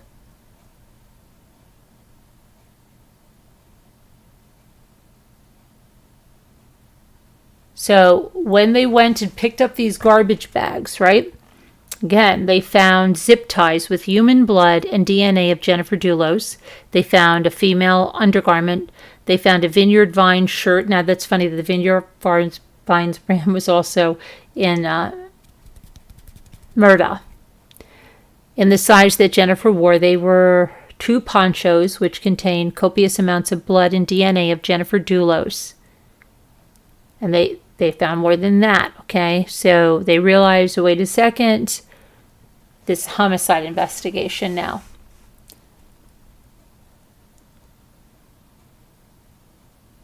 So on June 1st, Fotis and Michelle were arrested, okay? Jennifer disappears on May 24th, 2019, and on June 1st, 8 days after Jennifer vanished, Fotis and his girl pal there were arrested. But they weren't arrested for murder, but they were arrested for tampering or fabricating physical evidence and first degree hindering the prosecution at that time.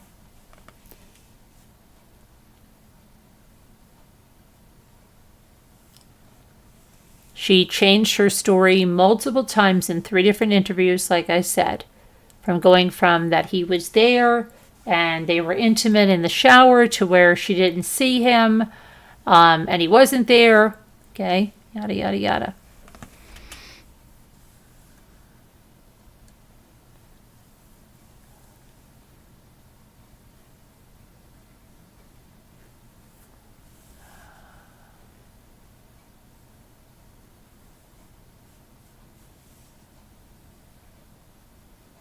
Okay, so meanwhile, Michelle's sister says that Michelle is not the type of person she's been portrayed as, or they accuse her of. They said that, she's a whore, that, she entered this, that she should rot in jail. They say the public image of Michelle as a homewrecker is simply not true. That's what her family is saying, okay? They say that Michelle was told by Fotis that he was separated and each had their separate lives and that they were going through an amicable divorce because they had 5 children.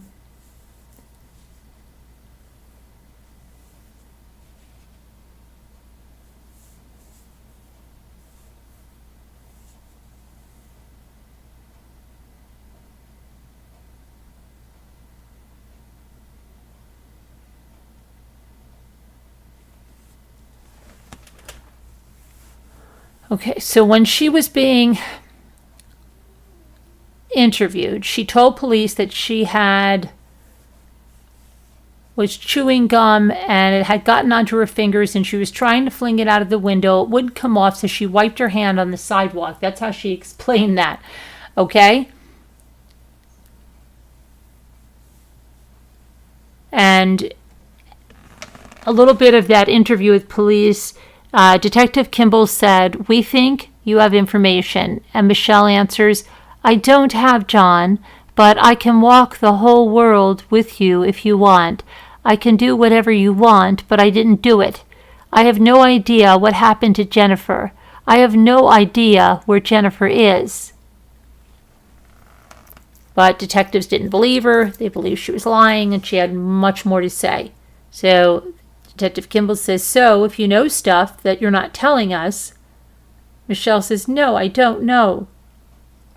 Detective says, "That's the man you're protecting because that's the sick stuff." She says, "I'm not protecting him. I'm not protecting him." The more she talked, the more suspicious they became. Michelle, after all, said that she was with Fotis the morning Jennifer disappeared, and then by the 3rd interview, she basically told him it was all a lie. He wasn't in the house on that morning. And she also acknowledged that Fotis Dulos left his phone behind at the house.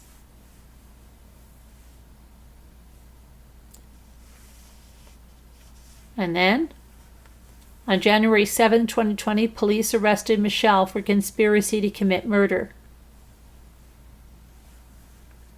After 8 months of investigation.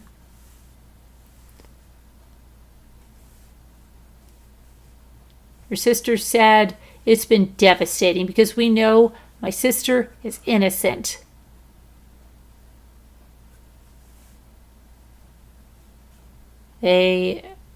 both of her sisters. She has a sister Claudia and a sister Daniela. And they both say other women may do things for love, ridiculous things, but not Michelle. Other women's, not our sister. Michelle would never harm anyone in any way, they say. And they say that she would never cover up for a man that she loved. And that she would never put herself in harm's way, not even for herself or her daughter. She's not capable of doing anything like that. That would affect her life, so she wouldn't do it.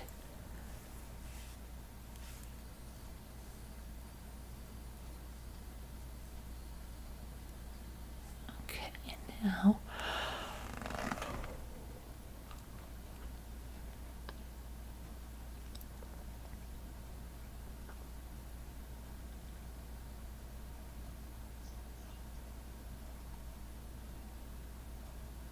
Fotis was declared dead at 5:32 in January of 2020. I think is the date of his death.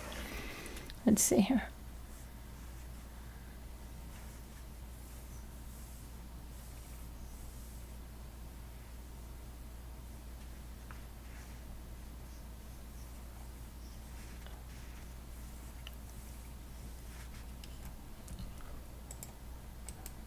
Okay, let's see here. So that's going to be interesting if that goes to trial in October. Don't you think so?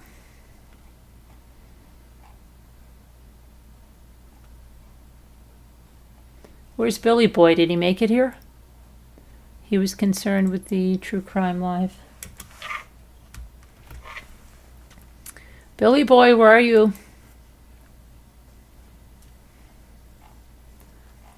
Okay, let's see what you guys are saying. What do you say? Home arrest? That's okay. House arrest, it doesn't matter. No, I don't think you're crazy, Michael, for doing that. Absolutely not. There's nothing crazy at all about that.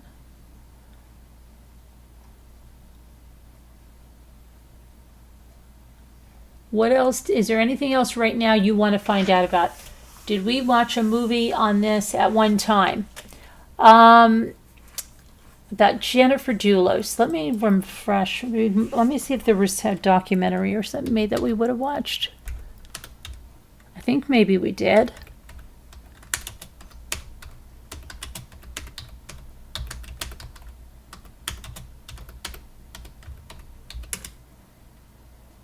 The disappearance of Jennifer Farber Dulos. We might, let me see. There was a Lifetime movie about her. Gone Mom. And the reason they call it Gone Mom is they said that they were trying to dub it Gone Girl to say that she might have caused this herself. And then it says January, beyond the headlines, the Jennifer Dulos story. Yeah, I think we watched that.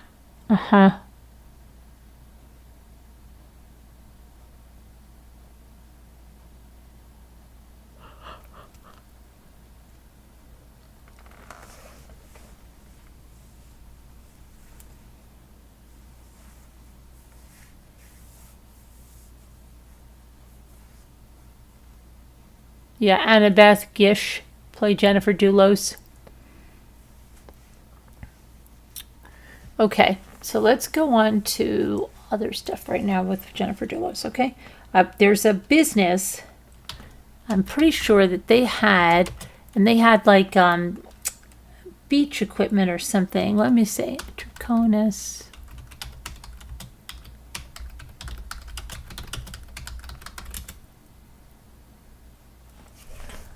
Remember that. Let me see.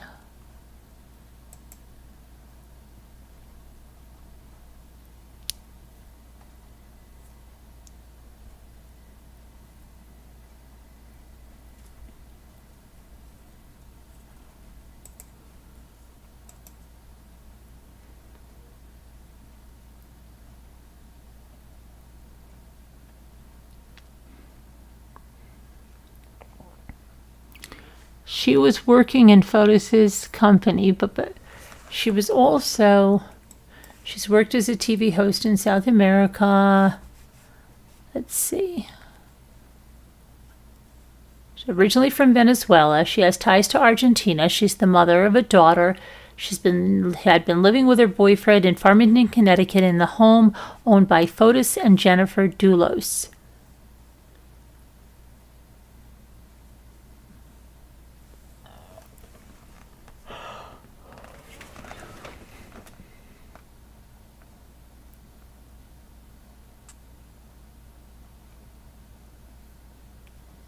It's not clear how long Troconis and Fotis had been dating before the divorce, but it's clear they remained together in the years after Jennifer left her husband.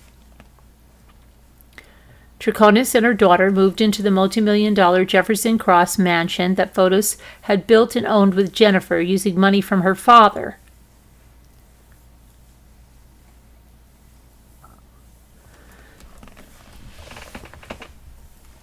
Jennifer Dulos said Fotis Dulos threatened to take their children to Argentina to be with his paramour and hide them at a ski resort owned by the father of Troconis' daughter. Jennifer Dulos said when she told her husband she was leaving him, he informed her that our children and I will continue to reside in the marital home every weekend and during the summer so that we will all, his paramour included, and her daughter, be together. In later court filings, Jennifer Dulos said Troconis and her daughter had moved into the Farmington home with Fotis. Judge Heller wrote in a court order, in view of the close bond among all 5 children, the court finds it highly likely that all 5 of the children have been adversely impacted by the breakdown of their parents' marriage, the defendant's relationship with Troconis, and the pressure that the defendant has placed on them to lie. During the child custody battle, Fotis Dulos fought to allow Michelle Troconis to be present when he was with his children. At times during the 2-year ordeal, Troconis was not allowed to be around the Dulos children, but a future ruling allowed for her to be part of their lives. Michelle Troconis had been working with Fotis Dulos at 4 Group, his luxury custom home building company, based at the Farmington home where they live. It's not clear if Troconis was working for the company before she became romantically involved with Fotis Dulos. A photo on the 4 Group's website shows Troconis and Dulos in a 2018 celebrating after the company was given awards from a home building association.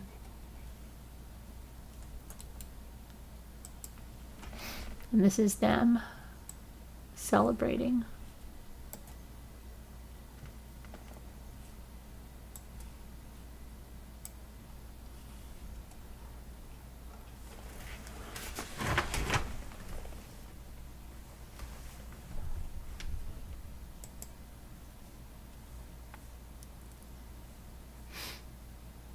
Jennifer said in court documents that her estranged husband had an obsession with competitive water skiing and was forcing their children to train to become elite competitors in the sport. Online records show that Fotis Dulos has competed in water skiing events around the world, and his children have also taken part in competitions. His Facebook page shows several photos of him and his children competing in the sport. She said he had them on a dangerous and excessive training regime that would sometimes go from morning to night. She said he once threw a ski against a rock and broke it when the children refused to train. We were all terrified to disobey my husband, she wrote in a court affidavit. On another occasion, Jennifer Dulos said her husband was outraged when she planned other activities. For a day, he felt the children should be on the water. He got within inches of my face and berated me, she said, wrote in the filing, okay? Michelle Troconis is Venezuelan. Before moving to Connecticut with Dulos, she previously lived in Miami, Florida, where her sister, mother, and other family members still live. On her now deleted social media pages, Troconis can be seen on ski trips, riding horses, traveling around the world, at luxury resorts. Troconis' daughter is from her previous relationship with an Olympic skier from her Argentina. Troconis went to college in Venezuela. She graduated from the Instituto Universitario Avapain in 1998. She then completed a degree in general psychology at the Universidad Central de Venezuela in 98. She also spent a year studying at the Chef Center, a therapeutic writing center in Michigan. Michelle Troconis also goes by the name Michelle Troconis. Has worked in public relations, marketing, event coordination, and as a TV host. She worked in a public relations at the Gantut Racing and Polo Club in Abu Dhabi in the United Arab Emirates from 2000 to 2003. According to her LinkedIn profile, she participated in organizing and setting up the marketing department in conjunction with the chairman, His Highness. She coordinated all polo tournaments. Yeah, okay, great. She was briefly a host and producer for an ESPN show called Snow Time, which was filmed at ski resorts in Argentina and Chile. Troconis was the marketing and public relations director for Cerro Castor, the ski resort in Argentina, run by her daughter's father from 2003 to 2012, and she was an event coordinator for outsourced marketing group from 2015 until she began working with Fotis Dulos. She was involved in her sister's yes, I remember this company. I wonder if this is still in existence. Let me check this out. She was also involved in her sister's shoe company, which was called Seal Shoe Covers.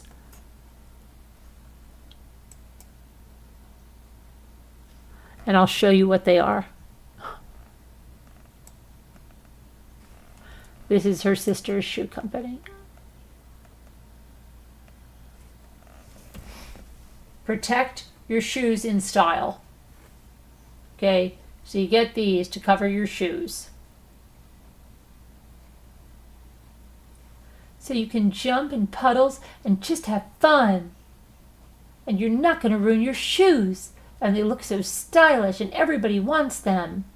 They come in so many different colors.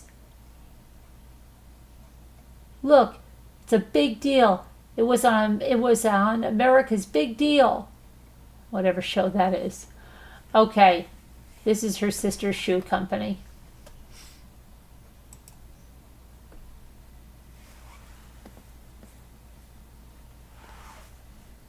Seriously, I just can't even, okay, whatever.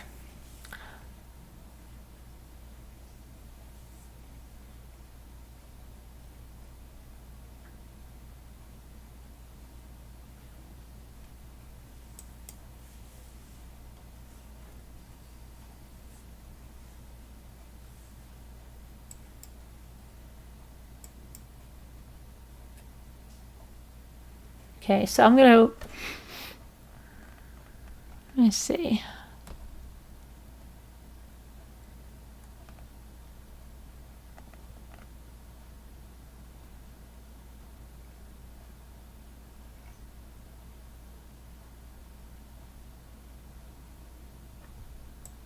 I'm just going to read you one of Jennifer's blog articles. I had a dream last night about my childhood friend Liz Burnback, who I have written about in the blog, and me running into her at some dinner out near a beach. In the dream, I knew that she'd Googled herself and that my blog had come up, and I hoped that she was okay with it. This morning, I woke up kind of missing her. Last night, before bed, my husband Fotis and I spoke about her carriage house in East Hampton that her family used to rent. Even though it was the carriage house to the larger structure, it was this massive, spacious, and stunning beach home right by the water. Hold on. It doesn't want to turn. Hold on. It's not letting me advance. And I have videos where I have read all of her blog posts, and people said thank you because it gave you insight on Jennifer Dulos and who she was. And remember, her body has never been found.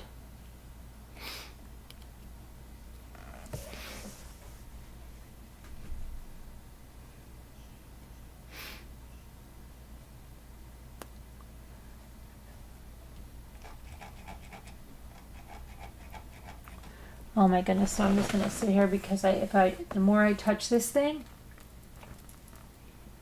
the more it's going to trouble me. I have to order some memory for this.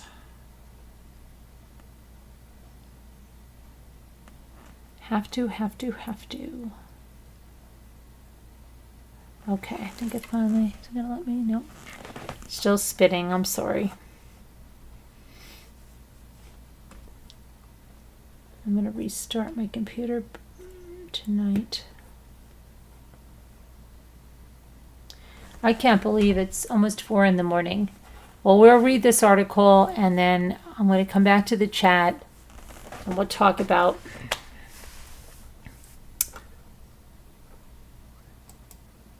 okay. If I could just get back to the chat, maybe we'll just forget this article for next time if it's not going to advance. It's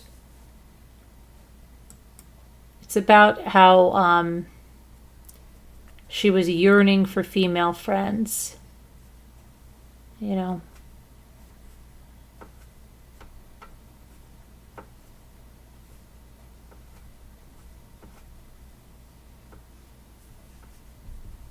Okay, I'm back in the chat. I can't forget.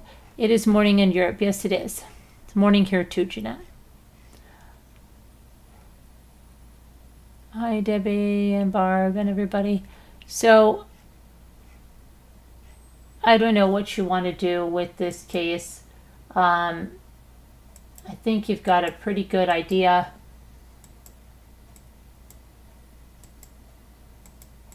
Of a lot of stuff. Uh-oh. Shoot. No, there I am. Oh my gosh, just scared myself. Okay.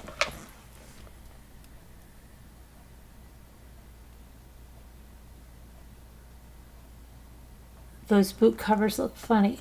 Yeah, they do. They're not really anything I would ever buy. I don't know. I just think it's stupid. I think if you're going to wear boots, you wear boots. It's stupid. It's very, to me, I would say, like, if that was like a Shark Tank thing, I wouldn't invest in. I'd be like, I don't think so. Yes, but not right morning. It's okay. All right, Jeanette. Hi, Video Reel. Hi, 61. So, a trial. That's going to be interesting.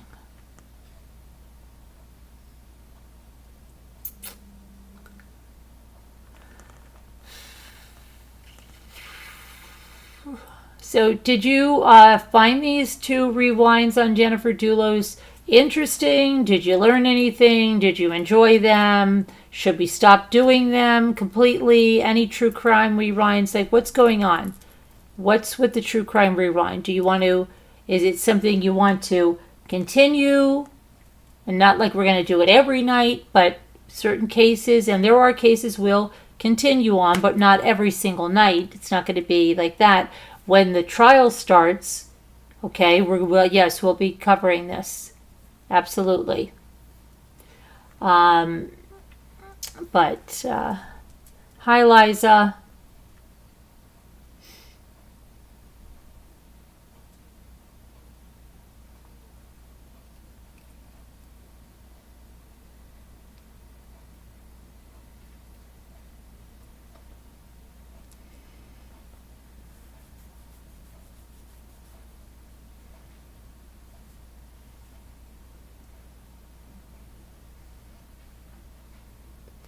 Interesting, and to continue. All right, well, we'll see. It would be nice if you'd give this a thumbs up if you liked it. That would be helpful. And if you'd share it out, that would be great as well. No, White Angel, not really. That's going to be a long time coming. You like the True Crime Rewind? Okay.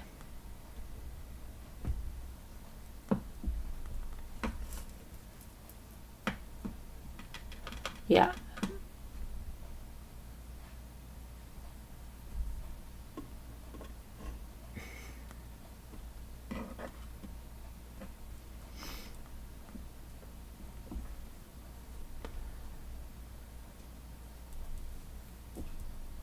Okay, thanks for the likes. Keep liking it, please. That would be nice. And yes, anytime you can share the video, share it out there.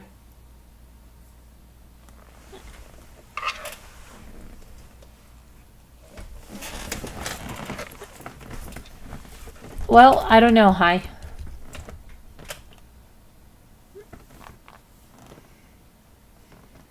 You learned a few things. I see. Well, I'm sorry, White Angel, that you're kind of over this case. It's going to go to, there's going to be a trial for Michelle Troconis.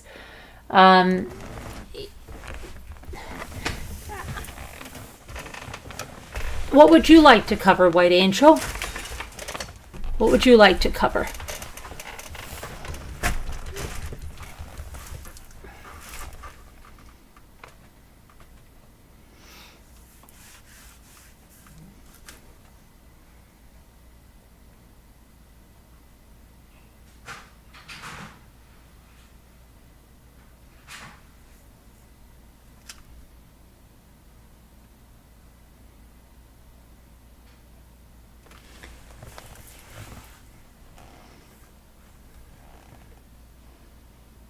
You're talking about noon in 2 hours. Okay.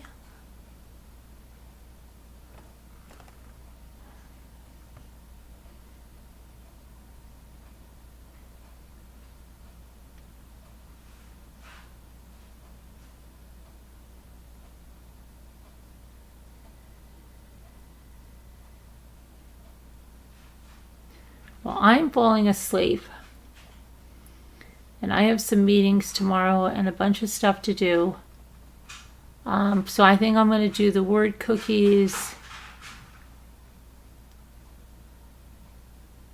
Yeah, I'm waiting to see. White Angel, what cases are you looking to cover?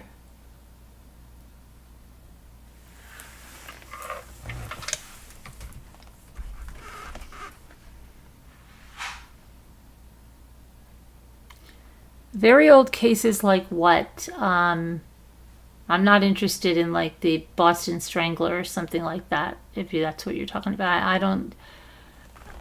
I'm going to give some serious thought. Oh, you don't have anything right away? Okay, give it some serious thought. I'm going to be going to bed.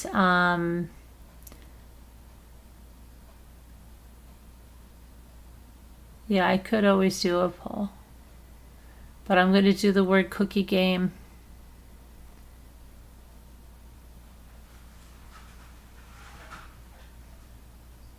Yeah, like what? When you say old cases,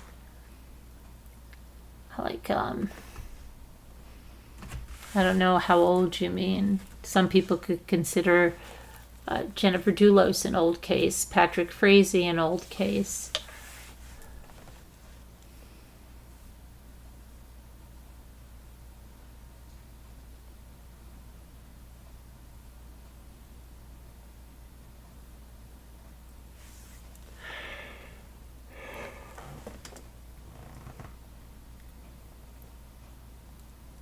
Wow, the lag is real.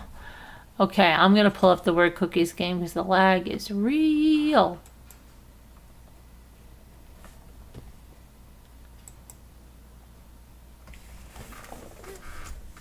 Okay, so let's do the daily puzzle.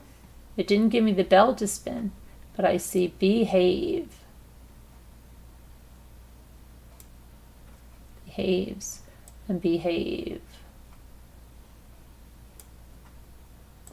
And then shave. And then have. The haves and haves. And then be and be. Uh-oh.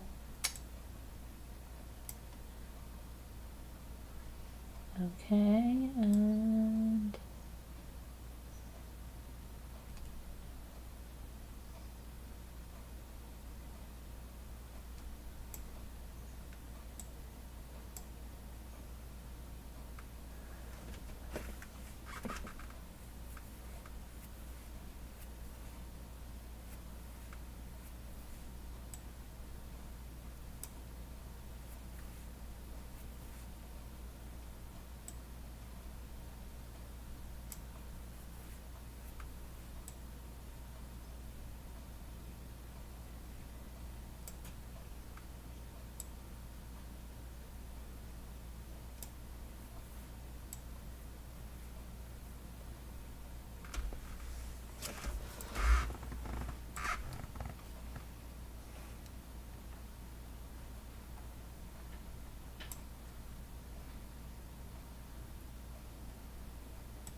okay, let's see. Did base.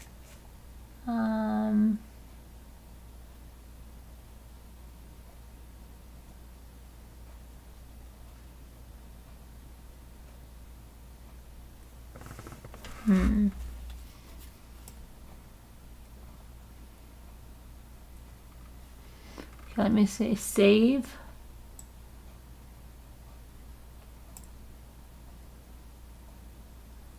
I did a bush. No, there's no bush. Oh, bash. Okay.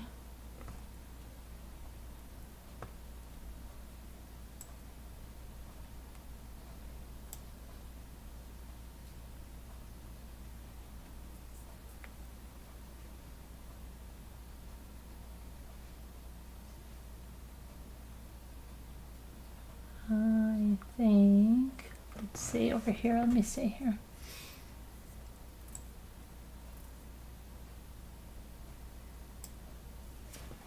Okay, and I think this is heaves.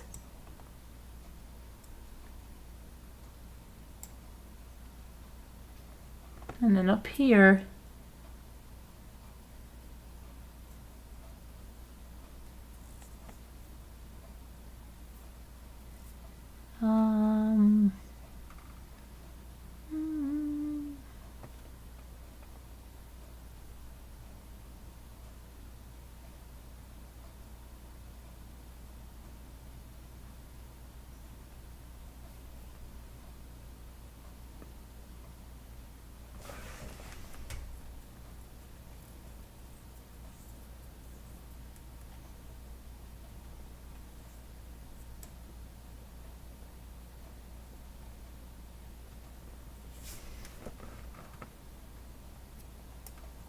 what is it?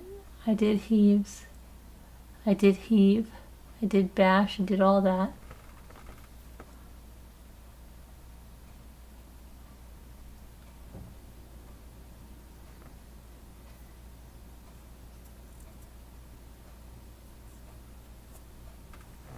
Let's see.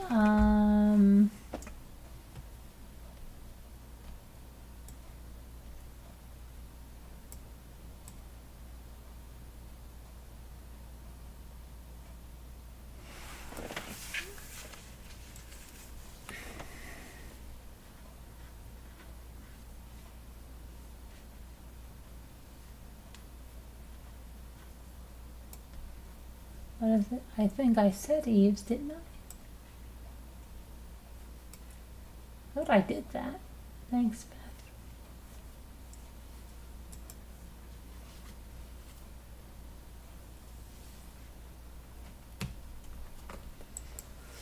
Now it'll let me spin the wheel. Isn't that crazy? It didn't let me spin the wheel before. 20. Okay.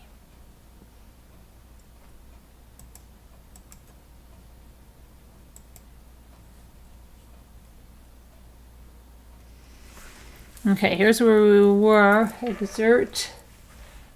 True. No. What is it?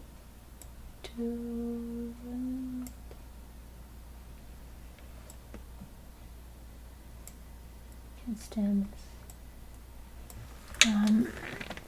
I don't know what I was thinking, but I couldn't stand something. I forgot what it was. Extrude.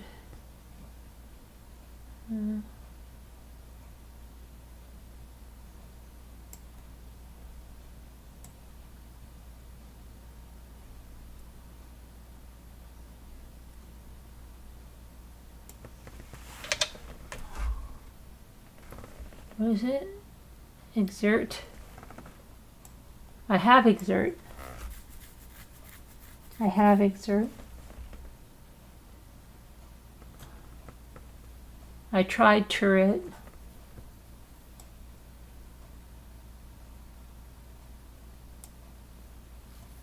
Nope, it's not treat.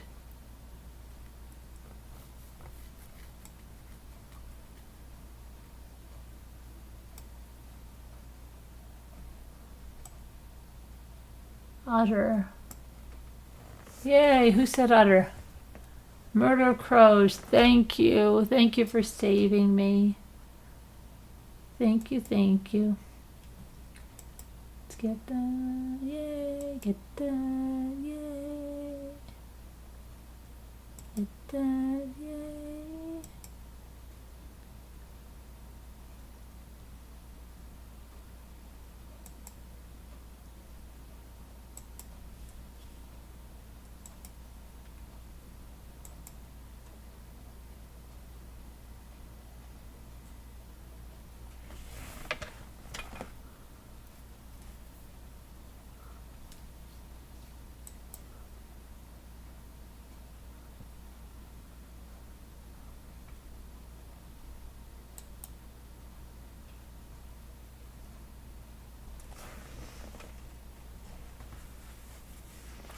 I gotta go. Okay, I'm gonna go to sleep after this game. Okay?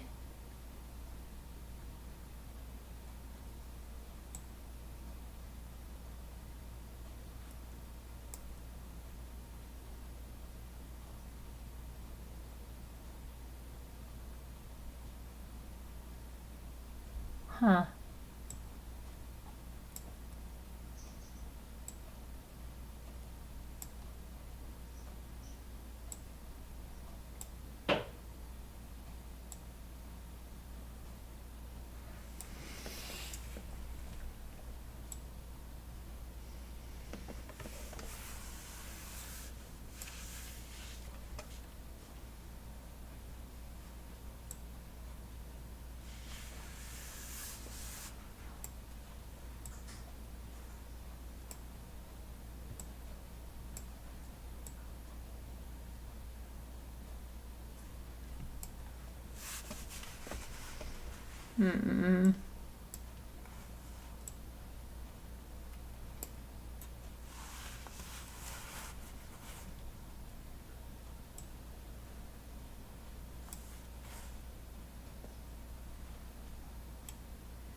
Etch. Very good.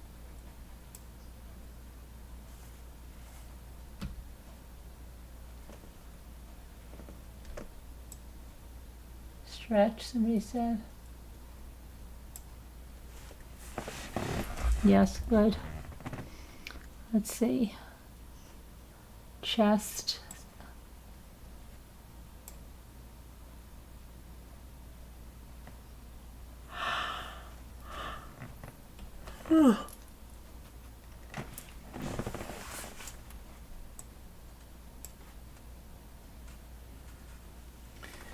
Set.